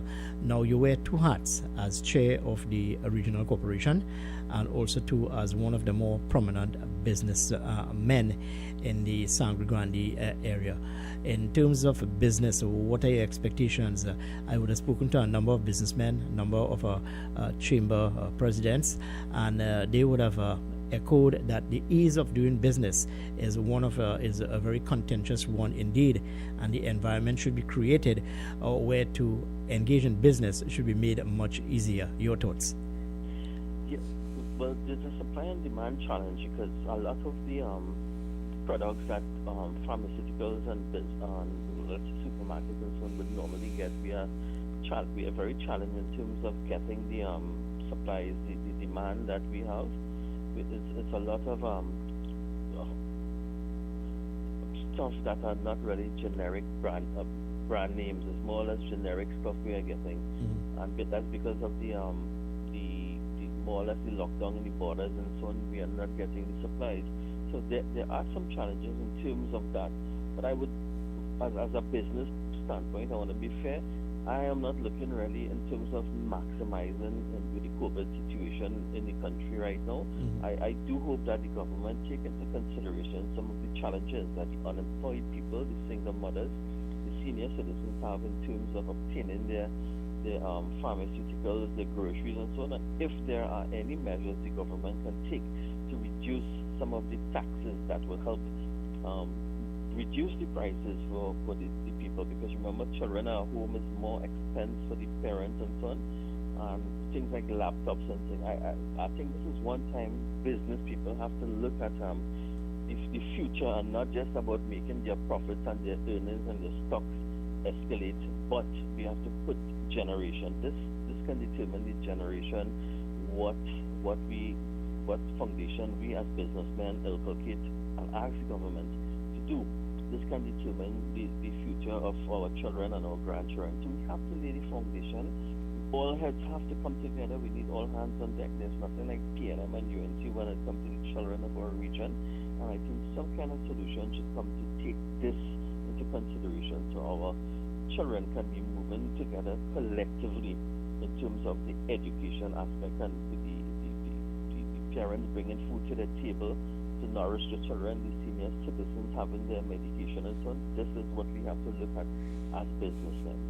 On another issue here, Mr. Jutaram, you in discussion with those in your community, business people in your community, have they echoed to you that there could be more taxation, increased taxation, and maybe the government of the day may, let's say, dip into the Heritage and Civilization Fund, because the minister do have a headache in front of him in raising revenue to run the affairs of Trinidad and Tobago. Your thoughts? Yeah, exactly. The Heritage and Civilization Fund, the money that they took out just before the election, honestly speaking, I think that was an election ploy. They greased the government greased their machinery within that 3-month lockdown. They had everything in place: unemployment relief grants, maxi grants, rent grants, you name it. But it was not distributed fairly and equitable to the citizenry of Trinidad and Tobago. The supporters of a certain party would have been able to get the beneficiary. We have information where there were aldermen and so on whole day working in MP's office, filling out forms and so on for their supporters. So as a result of that, because this country was on its knees for the past 4 years and 5 months, and all of a sudden within this pandemic they used this COVID-19 and the Heritage and Civilization money, right, to enact a sort of sustenance. Because we knew people have food cards, and when they swipe their food card, it's $6,000. All the grants were accumulated into one card, and this is the sort of nightmare the administration used in terms of giving the people some sense of false hope in terms of putting them back. But it is clear that this government has no strategy in terms of like getting this country up and running, and the average person is going to have to pay for it in terms of taxes. There are no plans collectively. You're talking about a COVID-19 situation, a pandemic worldwide, and they're talking about building a port to do business in Tobago. What business you can do? Who doing business? A highway from Wallerfield to Toko, a highway from Valencia to Toko, a highway from Wallerfield to Manzanilla, and you're talking about secondary roads, and farmers have the worst set of roads, right, to going into their the farms and so on, and secondary roads. The priorities are not there, and for the past 5 years, the next 5 years, they are going to use this pandemic, and unfortunately, the pressure is not being meted out to them in terms of the media highlighting what needs to be done. This doesn't go for you, but I'm talking about where people can see the older folks in the country. They are not too much social media savvy, right? And things are not really coming out there for the average person to see. And this is one of the downfalls that the country is suffering from right now.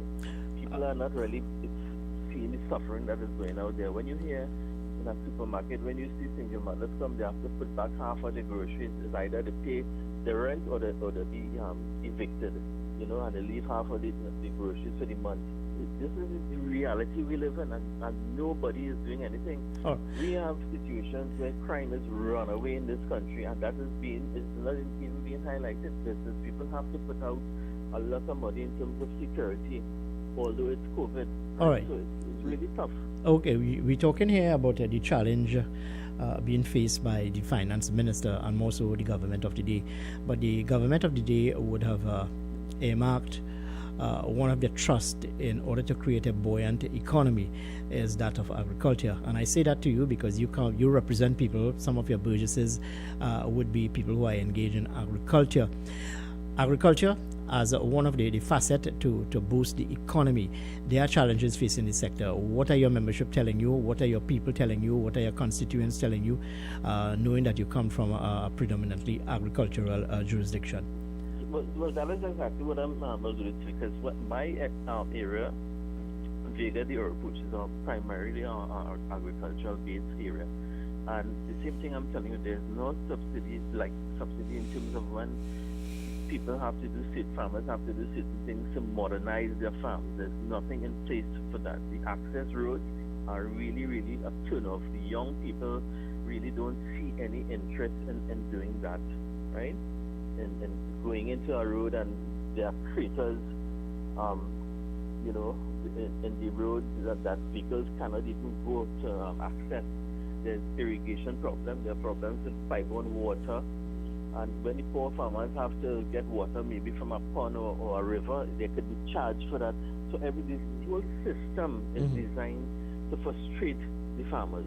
It's designed in such a way that they would not have the ability to look scorpion peppers and so on. That is a thing worldwide, but the avenue is not there for the farmers. And what they are trying to do is to create mega farm concept, so it will be a monopoly sort of system, and the farmers who traditionally would have inherited lands and do things, they would be the ones suffering and at the bottom of the chain, you know.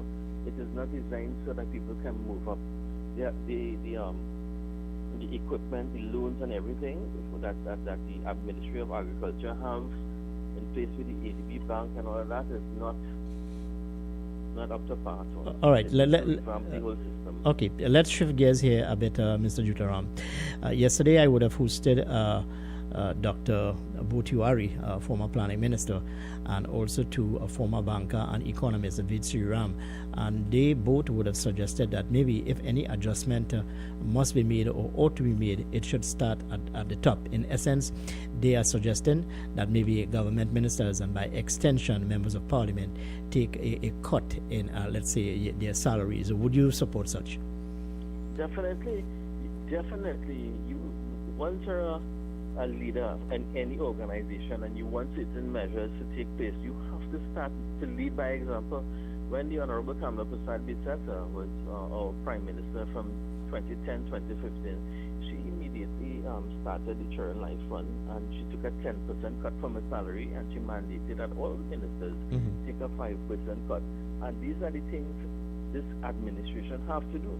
You heard the Honorable Prime Minister saying that he is trying to downsize the engines of cars and so on so that people can afford. I'm seeing new ministers coming out Parliament with Range Rover and Porsche and things. So you're speaking one law for the citizenry and one law for the ministers. It's quite hypocritical indeed, yes? Yeah, it's not in sync with best practice. You can't have the government wanting to crack the whip on the citizenry, right? To do this, do that, but they are living it up, you know? It doesn't work like that. We are the ones, let me tell you, the movers and shakers are the people in this country, you know, not no politician like myself or anybody else, you know. It's people that have a say, and we are servants of the people. And unless politicians realize they are servants of the people, then we're in a serious predicament here, because politicians, what I'm seeing here, they believe they are above the law in this country, right? No, but people could get their family buildings, their wife buildings, their names on buildings. They could recuse themselves from 52 meetings or 50 meetings, and that's it. In some other countries, these people in jail. Mr. Jutaram, I want to thank you very much for sharing some thoughts with us this morning. We're heading up to the 8 o'clock hour. Thank you very much for being on the program this morning. All the best to you. Thanks again. And be safe. Thank you very much. The voice there of a prominent Sangre businessman, Mr. Anil Jutaram, who also serves as chairman of the Sangre Regional Corporation, sharing some thoughts with us this morning as we look at the budget 2021. Stay with us here, 975 FM, Hot Like Pepper. Republic Day. On U97.5 FM, we celebrate with you as we present One Nation, One Love, One People It all goes down Republic Day, Thursday, 24th September 2020, from 6 a.m. to midnight. Strictly DJs, strictly local music, strictly vibes, and strictly the best. One nation, one love, one people. Look out! From 6 a.m. to 9 a.m., Sharon and DJ Vishal. 9 a.m. to noon, Beats Hi-Fi. 12 noon to 3 p.m., Captain Kendall. 3 p.m. to 6 p.m. for DJ Flavio Experience. 6 to 9 p.m., DJ Sean. And 9 p.m. to midnight, Corky D. Log on to www.975radio.com. Check us out on Facebook at U975 Multicultural Radio. This Republic Day on U975 Hot Like Pepper Multicultural Radio, a member of the Rhythms Communications Network.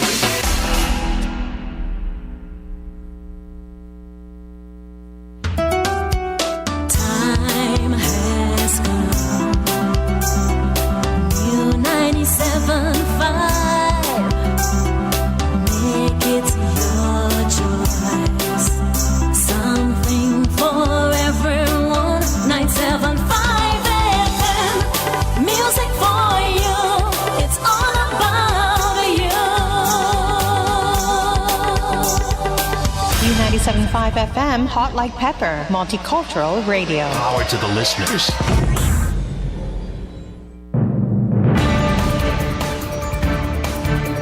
It is now time for major news to the hour. It comes to you with the very kind compliments of Super Quality Supermarket, Sheikh Lisha Limited, the Trinidad and Tobago Newsday, and Darpan Trading Company Limited.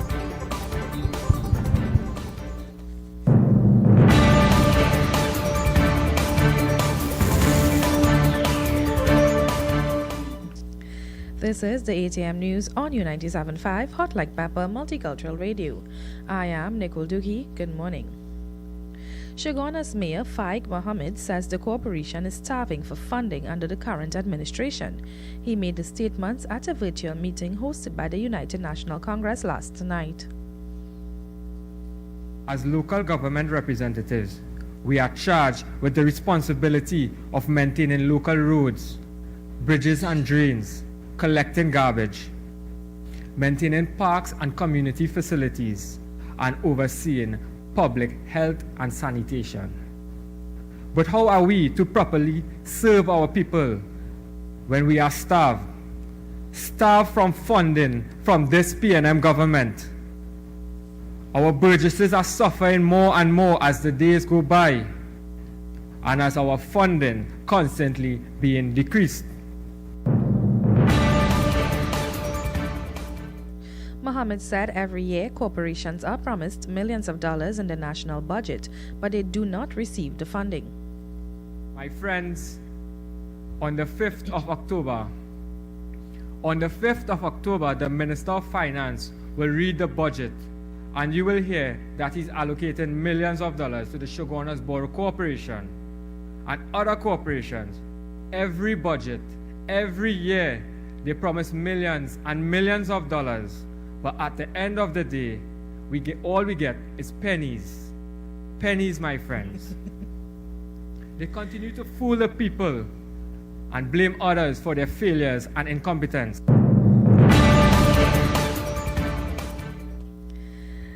The Shoguna's mayor said because of the poor financial and economic management of this administration, people continue to suffer.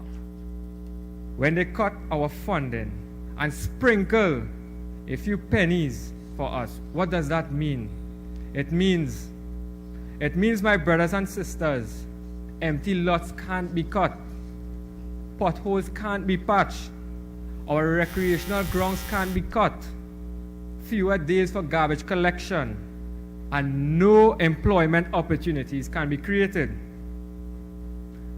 This is a clear indication that all these needs are not important by this PNM government, that your basic needs mean nothing to them.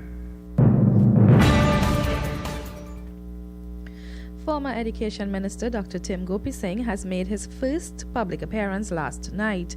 He was one of the speakers at the virtual meeting held by the United National Congress. This was the first time he appeared in a public platform after he contracted COVID-19 and recovered. Dr. Gopi Singh reminded the nation that he raised the matter of COVID-19 in the Parliament for discussion twice during the time he was an opposition member of Parliament.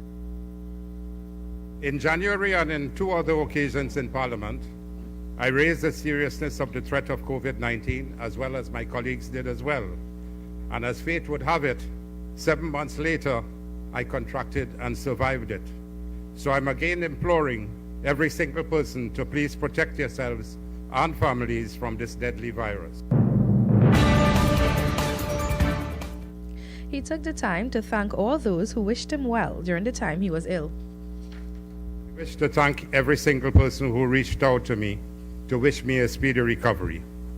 I'm thankful to the good Lord for restoring my health and allowing me to continue in pursuit of our unending desire for a functioning, effective democracy with social equity and justice for our beloved citizens of Trinidad and Tobago.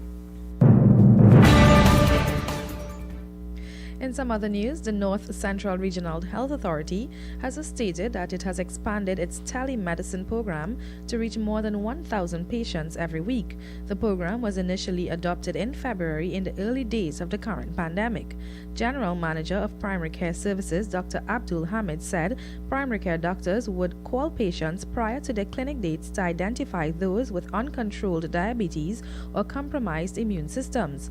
Dr. Hamid said the pilot was initially launched at the Arima Enhanced Health Facility and has since been expanded to other chronic diseases clinics at all NCRHA's health centers and primary healthcare facilities. He said the authority has also developed a system where patients who need to renew their prescriptions can send a relative with their clinic card and identification card to collect their medicine from the pharmacy.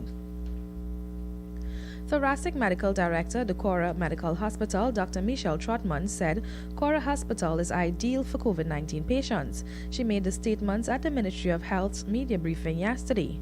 Dr. Trotman said there are 4 wards at the hospital with 96 beds.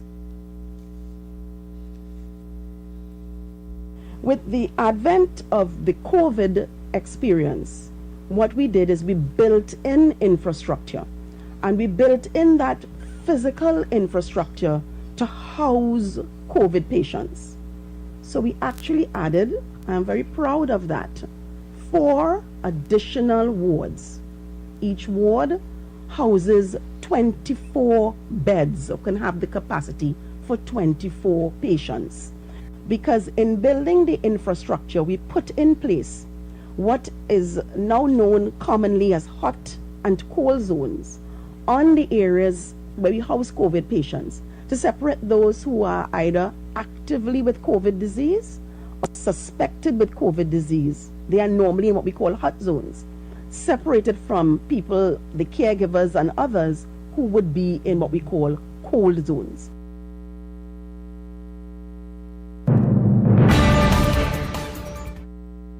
Investigations are continuing into the shooting death of 48-year-old Gregory Morales. Morales was shot dead at a construction site in Trinity yesterday afternoon. It took place at around 2:40 p.m. at the construction site located near Superfarm. Reports stated that Morales was at the site when a man walked into the barricaded compound and shot him once behind his head before running away. Morales' co-workers called the police. Members of the Northern Division Emergency Patrol and the Aruca Police Station responded, and the district medical officer declared Morales dead at the scene. Police said Morales, who lived at Brazil Village, did not have any criminal record. You are listening to the 8 a.m. news on U97.5 Hot Like Pepper Multicultural Radio. It's time now to take a look at regional and international developments. Regionally, a total of 264 homes have lost their electricity connection on Bermuda as Hurricane Teddy impacts the island. The Bermuda Electric Light Company said the communities of Pembroke and Southampton are worst affected. Belco said crews are on standby to reconnect customers once weather conditions become favorable. Last week, the company completed its reconnection of customers who lost power due to the impact of Hurricane Paulette. Over 3,000 connections were affected. Internationally, the Trump administration has named 3 cities that are slated to lose federal funding after the White House accused them of tolerating crime. New York City, Portland, and Seattle are on the list of anarchist cities that Trump officials say have failed to stem crime linked to a summer of protests. It follows a memo from Mr. Trump earlier this month threatening the move. The mayors of the cities have promised to sue, calling Mr. Trump's move a political stunt. A statement from the Justice Department on Monday laid out recent crime rates in the cities and how their police responded. In news of the weather for the period today until tonight, Trinidad, Tobago and the Lesser Antilles predominantly hot and sunny with brief isolated showers. Night will be mostly clear. Seas are slight, waves 1 meter, occasionally up to 1.5 meters in open waters and near calm in sheltered areas. The current temperature is 26 degrees Celsius. And this brings us to the end of the 8 a.m. newscast on U97.5 Hot Like Pepper Multicultural Radio. Stay tuned for another newscast at noon. I am Nicole Dookie. Good morning.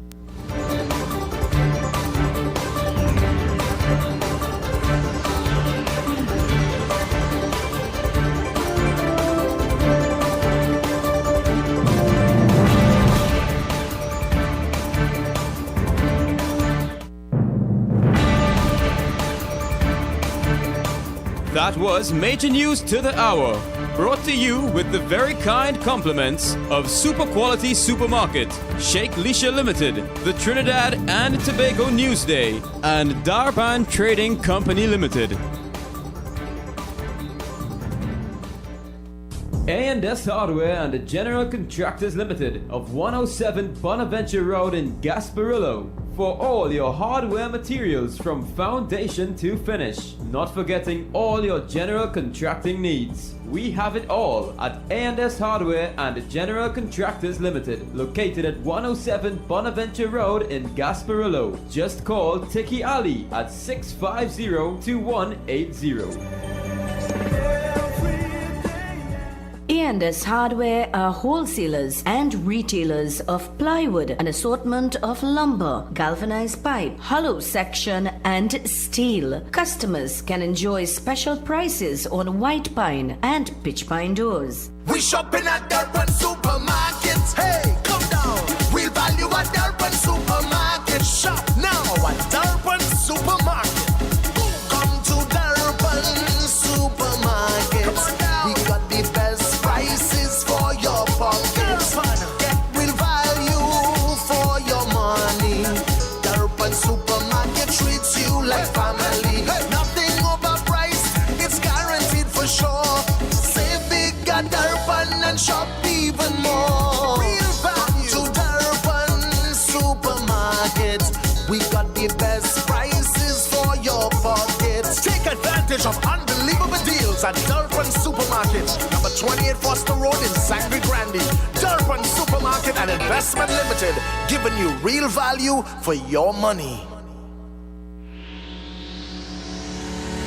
Kathy's Cool Spot Enterprises Limited, number 86 Pearville, opposite the TSTT Exchange in Mayaro. We specialize in all types of meats, dry goods, liqueur, beverages, ice, LPG, gas, motor oils, stationery supplies, and photocopying. We also provide rentals of tents and chairs for your every occasion. Come in and take advantage of our specials at reduced prices on liqueur, wholesale, and retail. We are open every day, even on public holidays, for your convenience.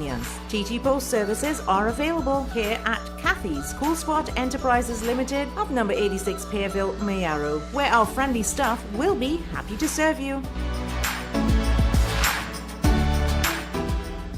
नबियों के सरदार मोहम्मद नबियों के सरदार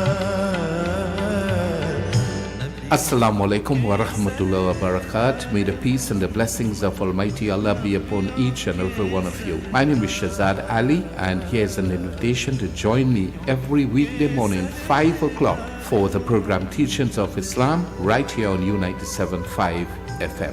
Assalamu alaikum.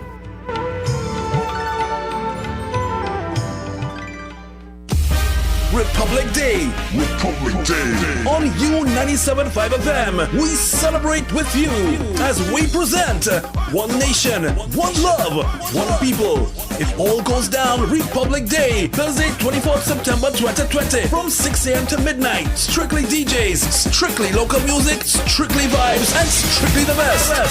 One Nation, One Love, One People. Look out! From 6 a.m. to 9 a.m., Sharon and DJ Vishal. 9 a.m. to noon, Beast Hi-Fi. 12 noon to 3 p.m., Captain Kendall. 3 p.m. to 6 p.m., the DJ Flavio Experience. 6 to 9 p.m., DJ Sean. And 9 p.m. to midnight, Corky D. Log on to www.975radio.com. Check us out on Facebook at U975 Multicultural Radio. This Republic Day on U975 Hot Like Pepper Multicultural Radio, a member of the Rhythms Communications Network.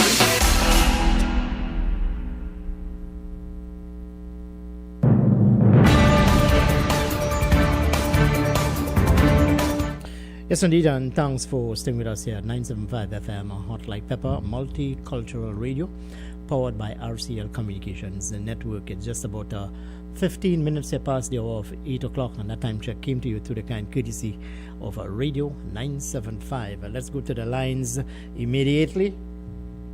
Hello. Oh, I'm so sorry to miss your call, my friend. You need to call us back. 636-7547-227-5739.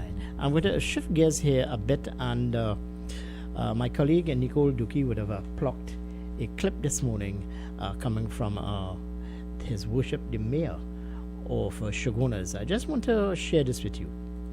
As local government representatives, we are charged with the responsibility of maintaining local roads, bridges and drains, collecting garbage, maintaining parks and community facilities, and overseeing public health and sanitation. But how are we to properly serve our people when we are starved? Starved from funding from this PNM government. Our burgesses are suffering more and more as the days go by, and as our funding constantly being decreased. Now, I replayed that clip for you for a particular reason. Why? Here it is, Faik Mohammed, the mayor of Shogunas, is outlining some of the challenges and how difficult it is to provide goods and services to the burgesses of Shogunas and surrounding areas. But let me add, I'm not trying to be political here, but let me add, the election is over. The People's National Movement would have won the general election. Yes? But here it is, in a time of plenty, and I make no apologies for saying this, in a time of plenty, these very same challenges which the mayor is outlining to us today were there. People were suffering. Anyway, let's take this call on the line. Hello, good morning, and welcome to 97.5. Good morning. Morning, Kevin. Good morning to you, sir. Good morning. I was doing some work outside here. Mm-hmm. And I said, well, I'm going to call it, I was here, I will fight it. Mm-hmm. So when I hear... Faik Mohammed. When I hear him speak to talk to you, Mm-hmm. that catch me well. I never hear Faik Mohammed when he was on his political campaign. Mm-hmm. I never hear him talk anything about what he did. Mm-hmm. He never say nothing. He say, I'm going to ensure that you get what you want. And show that the train will be clean, the road will be fit, and all these things. Okay, they're singing a different tune. Well, he's singing a different tune because the periscope is on him. The box stops at him in delivering of goods and services. But you see, sometimes people have a tendency when they cannot deliver. The first thing they point out, lack of resources. Well, I don't have resources, so I cannot pave your road. I cannot fix your pothole. I cannot ensure that you get water. I cannot do that because I have no resource. But my point is this, that in time of plenty, What are you doing? The point I'm making, when you had money flowing in this country, these were the very same challenges and very same concerns which people were expressing. Exactly. 2015, I was expecting that the West PNM came over in 2015 to now, so whatsoever. I didn't expect it, which I have no problem. Mm. between 2010 and 2015. But the point about these fellas, you never hear the say, well, you know, we go have to bring property tax. So the borough going to collect the property tax and they're going to do the work what they have to do. Why they don't say these things? They must say these things, they must jump and say you have no resources and your election done when they're going to take over. If I can ask you, there's a government, the government of Trinidad, not Tobago.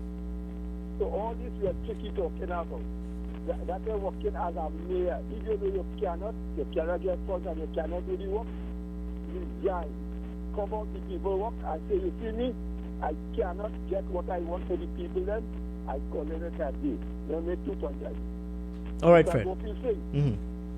Let me tell Mr. Gopi Singh, you see that what you have brought in Parliament with the COVID-19, that didn't get you, that didn't make you get no COVID.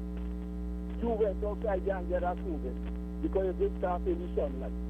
So let me do that right there. One hand again. I see John Williams started talking. You know John Williams talking. But I want to know that why you have to go Panama with FIFA money to build a house of football. When there's nobody to put in the house of football. We don't have a footballing country here to say you must put them here. Why did you build a house of football? When you have other places you could have rent, you could have go, you could have kill, you could have. So now, let me hear what they say. I know the FIFA president has to say no, because Wallace is right to go to court for that and forget about who get banned and who did not get banned. Because you're right, and these fellas can be alone unto themselves. Somebody has to pick it up. And Brett Sanchez should be questioning John Williams instead of questioning Wallace. All right, my friend. Well, you raise a hornet's nest there because this matter concerning the Trinidad and Tobago Football Association and FIFA, the Federation of International Football Association, there's this ongoing controversy, and I think that the TTFA would have been given a blight to get their house in order. If not, well, there can be further sanctions. Let's take this call on the line. Hello, good morning, and welcome to 975. Good morning. My name is Jagana. Good morning to you, dear.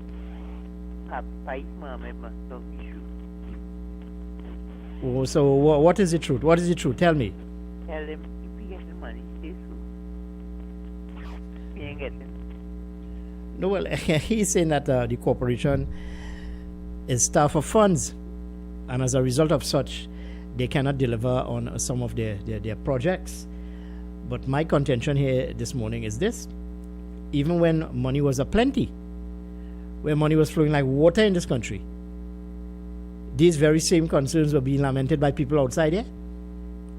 A lack of goods and services. So nothing changes, whether you change an administration or not, or you change personnel. And I've been saying that for the longest while.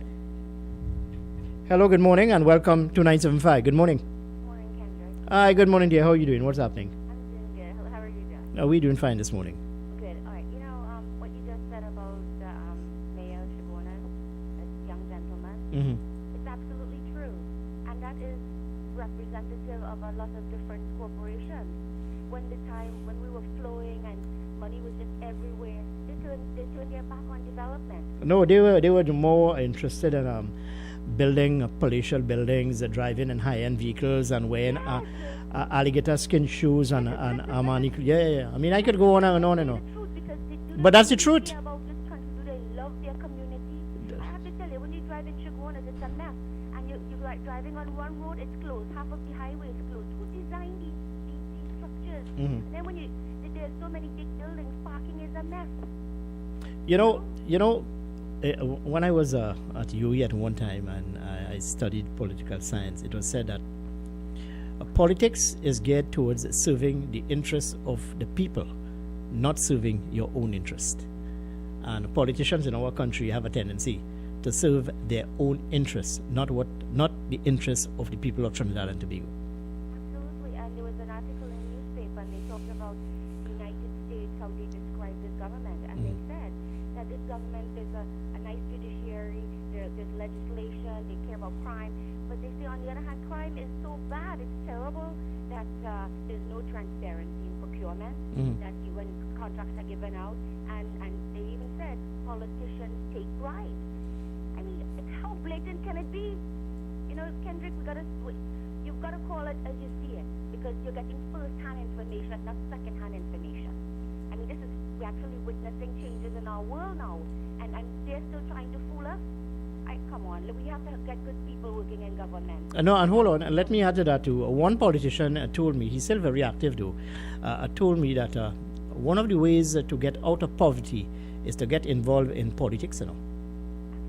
Absolutely. Yeah, to see if you could get a state board, work, so you get chairman of some state board, have some political connections, and you will get what you need, my friend. It's not about what is in the interest of the people of Trinidad and Tobago, but serving your own interests. Who vexed law? So that's my view. Go ahead. I was just going to say, you have to look at countries like Angola, Gola, and all those other places, and you'll see, like, you have politicians whose children come in, and the next thing you know, they're running an oil company, and they're investing, and all of a sudden they're billionaires, and all of their money is out of the countries in Europe. And you know, I spoke to Anil Jutaram this morning, and he made a very important point.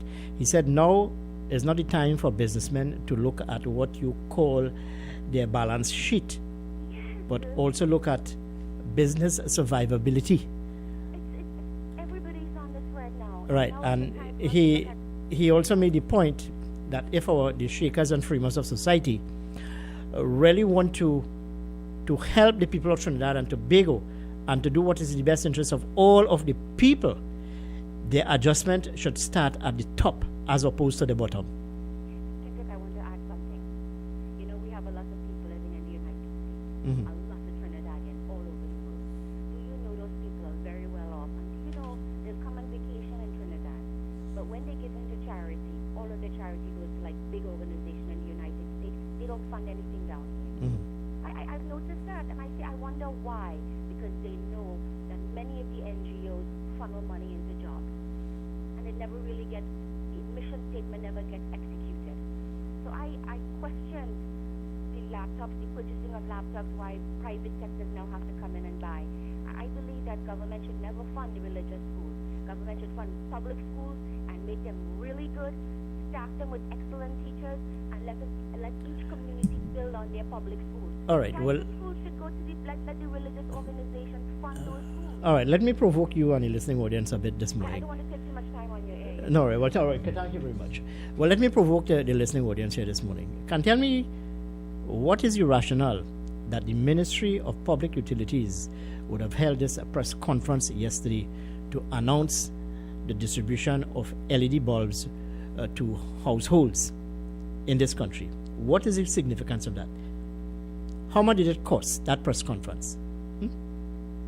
How much did it cost the state? Here it is, you are talking about we are into a guava season. You hold a press conference to announce the distribution of LED bulbs to the people of Trinidad and Tobago. Remember, that promise or that measure was announced by Finance Minister Colm Imbert in the 2020 budget. 2 weeks before another budget presentation, you hold a press conference to announce the distribution of this. Who all are fooling? All are not fooling me, Hello, good morning, and welcome to 975. Good morning. Again, I just want to say thank you for making that comment. They're not fooling anybody. This budget is coming up around the corner. They want to bribe you and make you think that something is happening. All right, well, thank you very much. And if you're talking about a green environment, a cleaner environment, man, let me throw the listening audience mind back to an incident, or rather a measure. The Forest Park dump in Clarkson Bay. Anyway, I'll continue with that. Let's take this call on the line. Hello, good morning, and welcome to 975. Good morning. Okay, always welcome to 975. Always. You can't get nothing in your story. But you can't, but you have to Panadol. Nothing you can get they're dead, right? Well, I'm not laughing at Kimoti's contribution, but it is the manner in which she comes across. She said, you cannot get nothing in the hospital. It's better we dead. Kimoti, anyway. Let's move on with our conversation. 975 FM, Hot Like Pepper, 28 minutes here past the hour of 8 o'clock. Time check, courtesy radio, 975 FM, Hot Like Pepper. Yeah, we're talking here about the environment, a cleaner environment, because this is what this measure was aimed at, creating a healthy and a cleaner environment, the distribution and saving energy, of course, this LED bulb distribution.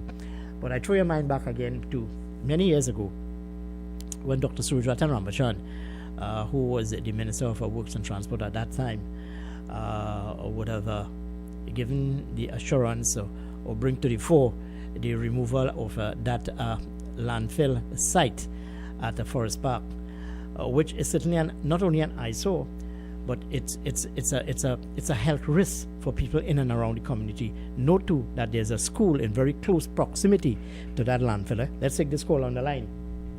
Hello, good morning, and welcome to 97.5. Good morning. Hey, good morning. Hi, good morning. Good morning, Brian. How are you doing? I am good. How are you? So you're lining up for your LED bulbs? Huh? I mean, is this a great? Is this really necessary at this time? After 1 year? But Ken, let's look at it this way, right? And you're right. After one whole calendar year. And just on the heels of another budget presentation. Right? You know why? Because the minister is trying to save face. You made an announcement. You made a promise. I cannot go now with another package, 2021 package, and make another promise or make this very same promise. So, the greatest achievement of a rowdy-led government, you're going to get for like Mm-hmm.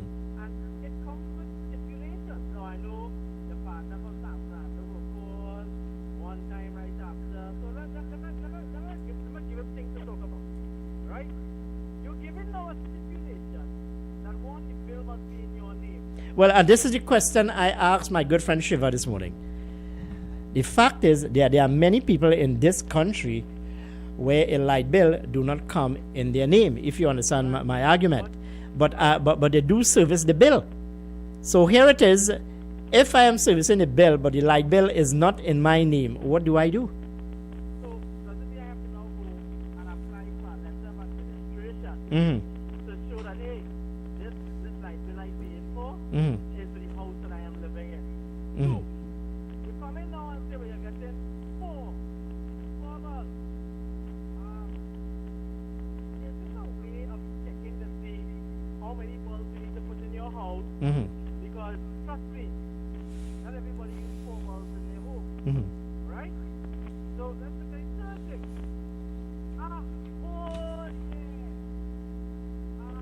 Whole year. No, but Brian, hold on. You have very long arms, so to speak, and I want you to find out for me and get back to me tomorrow as to whether if an electricity bill does not come in your name, but you service the bill, whether you'll benefit from such a measure. No. I say the answer is no. But I'm providing my, let's say, identification to you. You have to bring that. You have to bring the bill. You have to show that you are the person that is dealing with it. Right? Because I asked that question last time. Mm-hmm. To someone who deals those things. Mm-hmm. And I said, boy, it will be difficult. You have to bring all that things. Right? So, For what? Just 4 LED bulbs? today, 4 LED bulbs. Mm-hmm. Once again, this is governance PNM style. So, I move on further to my second point I would like to raise with you. Tomorrow you may not hear me, pal, because tomorrow is the day that God has granted life. Okay. Well, happy birthday to you. So, second thing is, of all the things the CPPS is so challenged with having to deal with, having to go and find, have to solve so many crimes. Well, the greatest crime to solve, find a peacock. Find out what? You don't want to find the Prime Minister Peacock. You don't want to find a peacock. Of all the things I've heard in my life, now, a peacock is supposed to be a very luxurious animal. Mm-hmm. What if I can't get that. I don't think you can get that. How did he get that? Right? But you had to go out and look for this bloody peacock. Wow. You know, I have to say, I just wonder sometimes how my commissioner must feel sometimes. That you ought to now go put everything in place. What do you want to is find the peacock, to call out the army, call out the court, call out the sword, call out everybody, call out that emergency branch, call out everybody. You got to find the Prime Minister peacock. And all these things in the world. Oh God, what next? The goat will do? Will this goat go missing? Well, I hear you, Brian. But remember, the police officers would have also investigated successfully, of course, the quote-unquote missing phone of Finance Minister Colm Imbert. His son's phone would have gone missing or misplaced or whatever. The Trinidad and Tobago Police Service would have conducted investigations into that. Let's take this call on the line. Hello, good morning. Welcome. Good morning. Yeah, good day. Because you didn't remember this commission.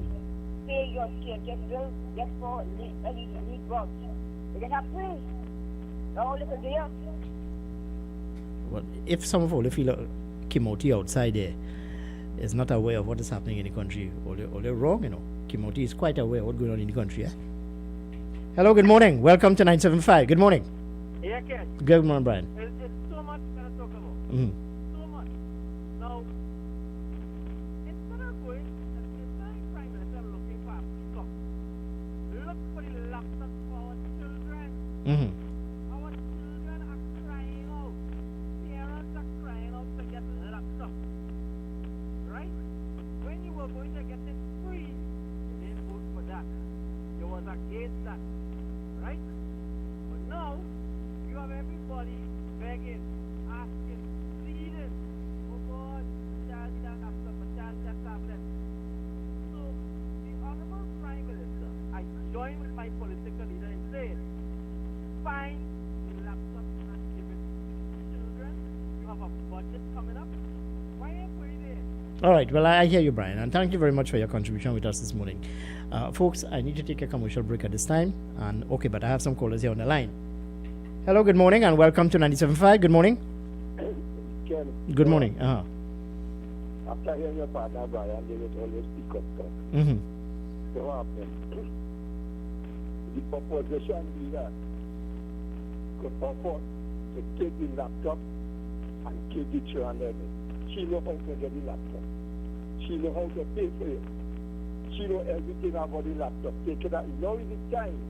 You could do that without being in government. You know how much everything costs. You could do that.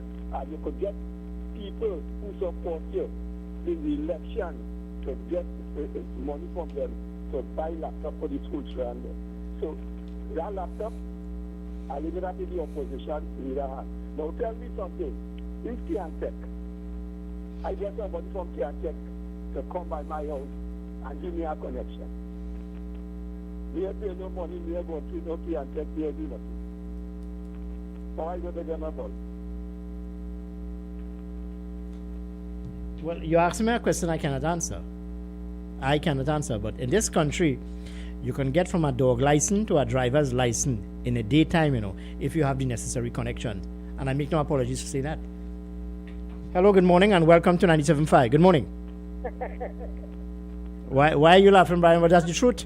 I like my partner, I like the two right? So, the leader of the opposition had to get it laptop to them. But we are the government. We are not the government. Why do we have to get laptops to them all of a sudden? Isn't the government in charge? Brian, I think we would have exhausted that argument already, you know. We would have exhausted that, all right? So let's move on with our conversation. But first, let's go to some commercials here this morning. Shopping at Durban Supermarkets. Hey, come down. We'll value at Durban Supermarket. Shop now at Durban Supermarket. Come to Durban Supermarkets. We got the best prices for your pockets. Get real value for your money. Durban Supermarket treats you like family. Nothing overpriced, it's guaranteed for sure. Save big at Durban and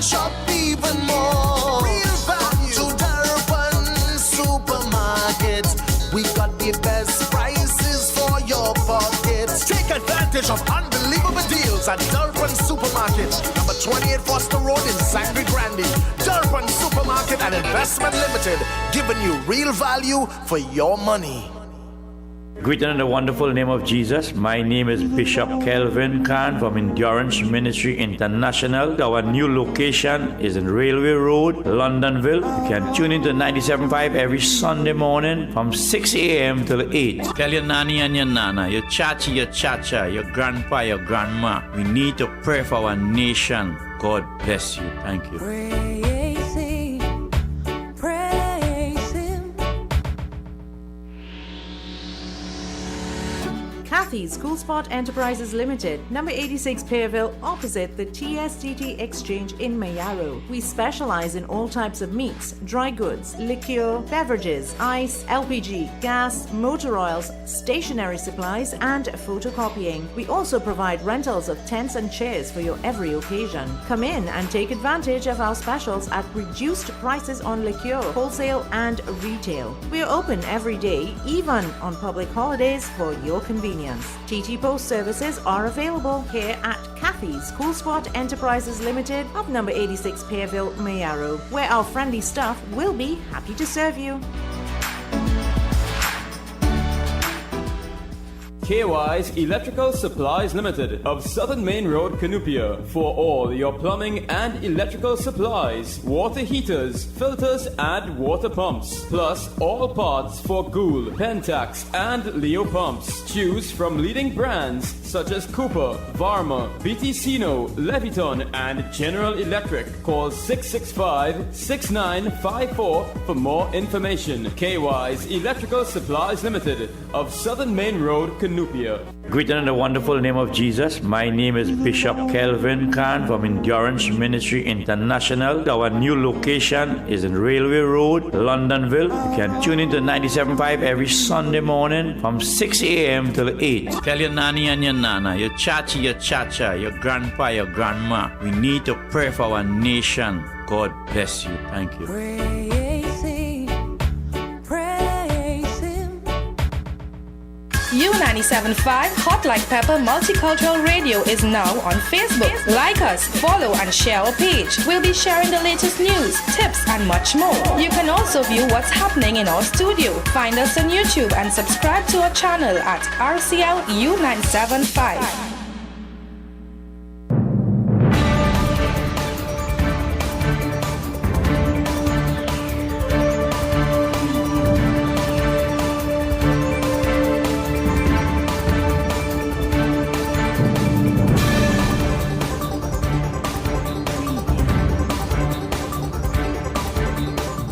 Yes, indeed. 19 minutes after the hour of 9 o'clock. And note that at the top of the hour, you can join the Bees Hi-Fi, who will be taking you until the hour of 12 noon with some beautiful music from our studio here in Couva in central Trinidad. Let's go to the lines immediately. Hello, good morning. All right, I'm sorry to miss your call. You need to call us back. You know, while I'm speaking to you here this morning, I'm looking also at what is happening internationally. And according to a CNN report, are you aware, people, that Britain has now engaged in further lockdown? Yeah, Britain is now engaging in further lockdown because of the rise and spike in coronavirus. So it's not only here in Trinidad and Tobago, but as I said, it's a global pandemic, and we here need to be very, very careful indeed. We need to ensure that we observe all of the necessary guidelines as outlined by the Ministry of Health. Hello, good morning. Welcome to 97.5. Good morning. Yeah, came out here.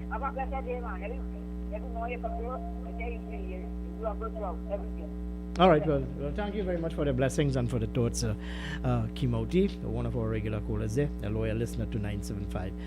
And just let me keep you up to speed as to the murder toll for the year. Well, the murder toll for the year now stands at 302. Yes, 302. The wave of criminality continues in Trinidad and Tobago. And the information coming to hand is the number of COVID death is still now stands at 65, so there's no increase there. What you do have an increase is the number of positive cases, 3,945, discharge 839. you see, it is important that we take cognizance of the fact of the figures presented in front of us. And before I close this morning program, I want to remind you of the total cases. This is the globally 31,352,177, and we are bordering on over 1 million deaths. 965,529. That's globally. And in the United States alone, well, it's 199,890. The total number of cases, 6,858,138. So as I said, and I've been reminding you of this for the longest while, that you need to take all of the necessary precaution. Wear a mask, sanitize, and observe social distancing. I'm aware that it can be quite challenging to observe all of these guidelines, but this is what we must do if we need to prevent the spread of COVID-19. 975 FM, Hot Like Pepper. Let's go to the lines. Hello, good morning. All right, I'm sorry to miss your call. You can call us back 636-7547, 227-5739. Also, too, that there's this ongoing controversy or brouhaha developing between the Chief Justice Ivor Archie and Ayaz Caesar. We'll keep you up to date on that. Certainly, that matter is heading towards the court, and we'll see how it pans out in the next couple of days or so. Yes, and in that conference yesterday, hosted by Minister of Public Utilities Marvin Gonzalez, he said, look, even though the measure goes into effect today, they do not anticipate, or they would not like to see a number of people crowding the TNTech outlets throughout the country. It's an ongoing measure. Note that you need to walk with your electricity bill when you're going. Well, of course, you must walk with your electricity bill when you're going to pay your bill. But you need to walk with an ID card, your identification card, before you issued or given these 4 LED bulbs. A new measure coming from the Ministry of Public Utilities, more so to encourage people to save energy and create a cleaner environment. 14 minutes to the hour of 9. The Bees Hi-Fi is already in the studio. Let me just go to some commercials here this morning. And when I come back, we'll wrap up today's edition of the morning program, UTalk 975. But I have this caller here on the line. Hello, good morning. All right, well, I don't know what's wrong, my friend. You need to call me back, though. I need to go to a commercial at this time. Electrical Supplies Limited of Southern Main Road, Canoopia, for all your plumbing and electrical supplies, water heaters, filters, and water pumps, plus all parts for Gould, Pentax, and Leo pumps. Choose from leading brands such as Cooper, Varma, BT Sino, Leviton, and General Electric. Call 665-6954 for more information. KY's Electrical Supplies Limited of Southern Main Road, Canoopia. Attention all bakers, doubles vendors, and roti makers. Try our high-quality unbleached bromate-free all-purpose and baker's flour. Low price and conveniently packaged in 2 pounds, 2 kg, 10 kg, and 25 kg bags. For wholesale and retail prices, contact Shiklisha Limited, 665-3336, or visit us at Warrenville, Canoopia. Shiklisha Limited, quality you can trust.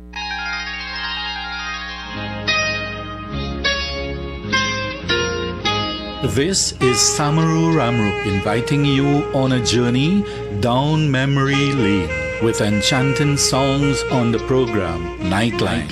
Mondays to Thursdays, 9 p.m. to 12 midnight. Let your heart sing along with the music on U975 FM, Hot Like Pepper, Multicultural Radio.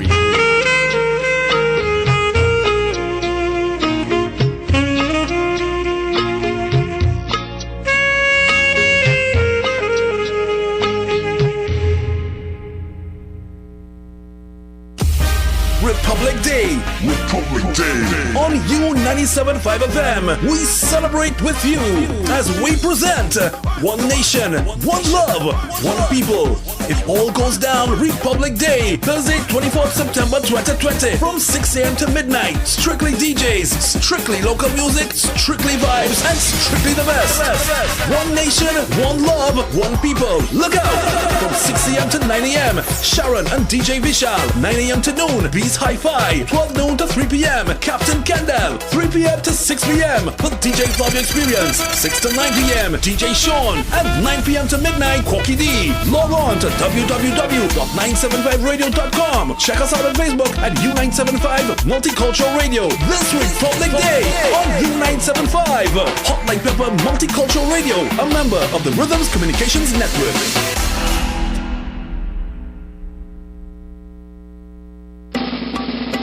It's the talk of the town.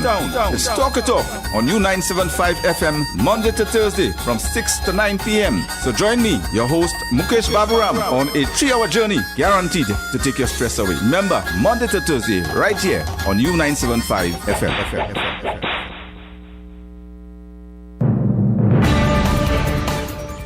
Yes, and thanks for staying with us here at 975 FM on Hot Like Pepper. It's just about 11 minutes here to the hour of 9 o'clock, and it's that time where I need to say my final goodbye for the day and invite you to join me again tomorrow at the same time right here, 975 FM, Hot Like Pepper, as we look at the issues of the day, the challenges facing us here in Trinidad and Tobago. Good morning, people, and thank you very much for being part of the 975 FM Hot Like Pepper family. Let me thank Shiraz Khan this morning for joining us on the program and for sharing his thoughts as we look to Budget 2021, and also to Chair of the Sangre Grande Regional Corporation, Anil Jutaram, for also articulating some views with us this morning, all as it relates to the Budget 2021.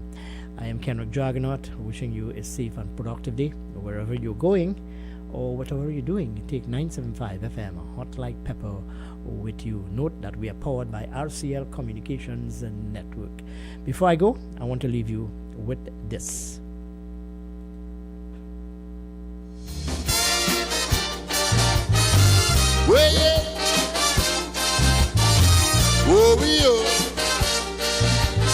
Pala polo bodo bo pa pa pala pala balo.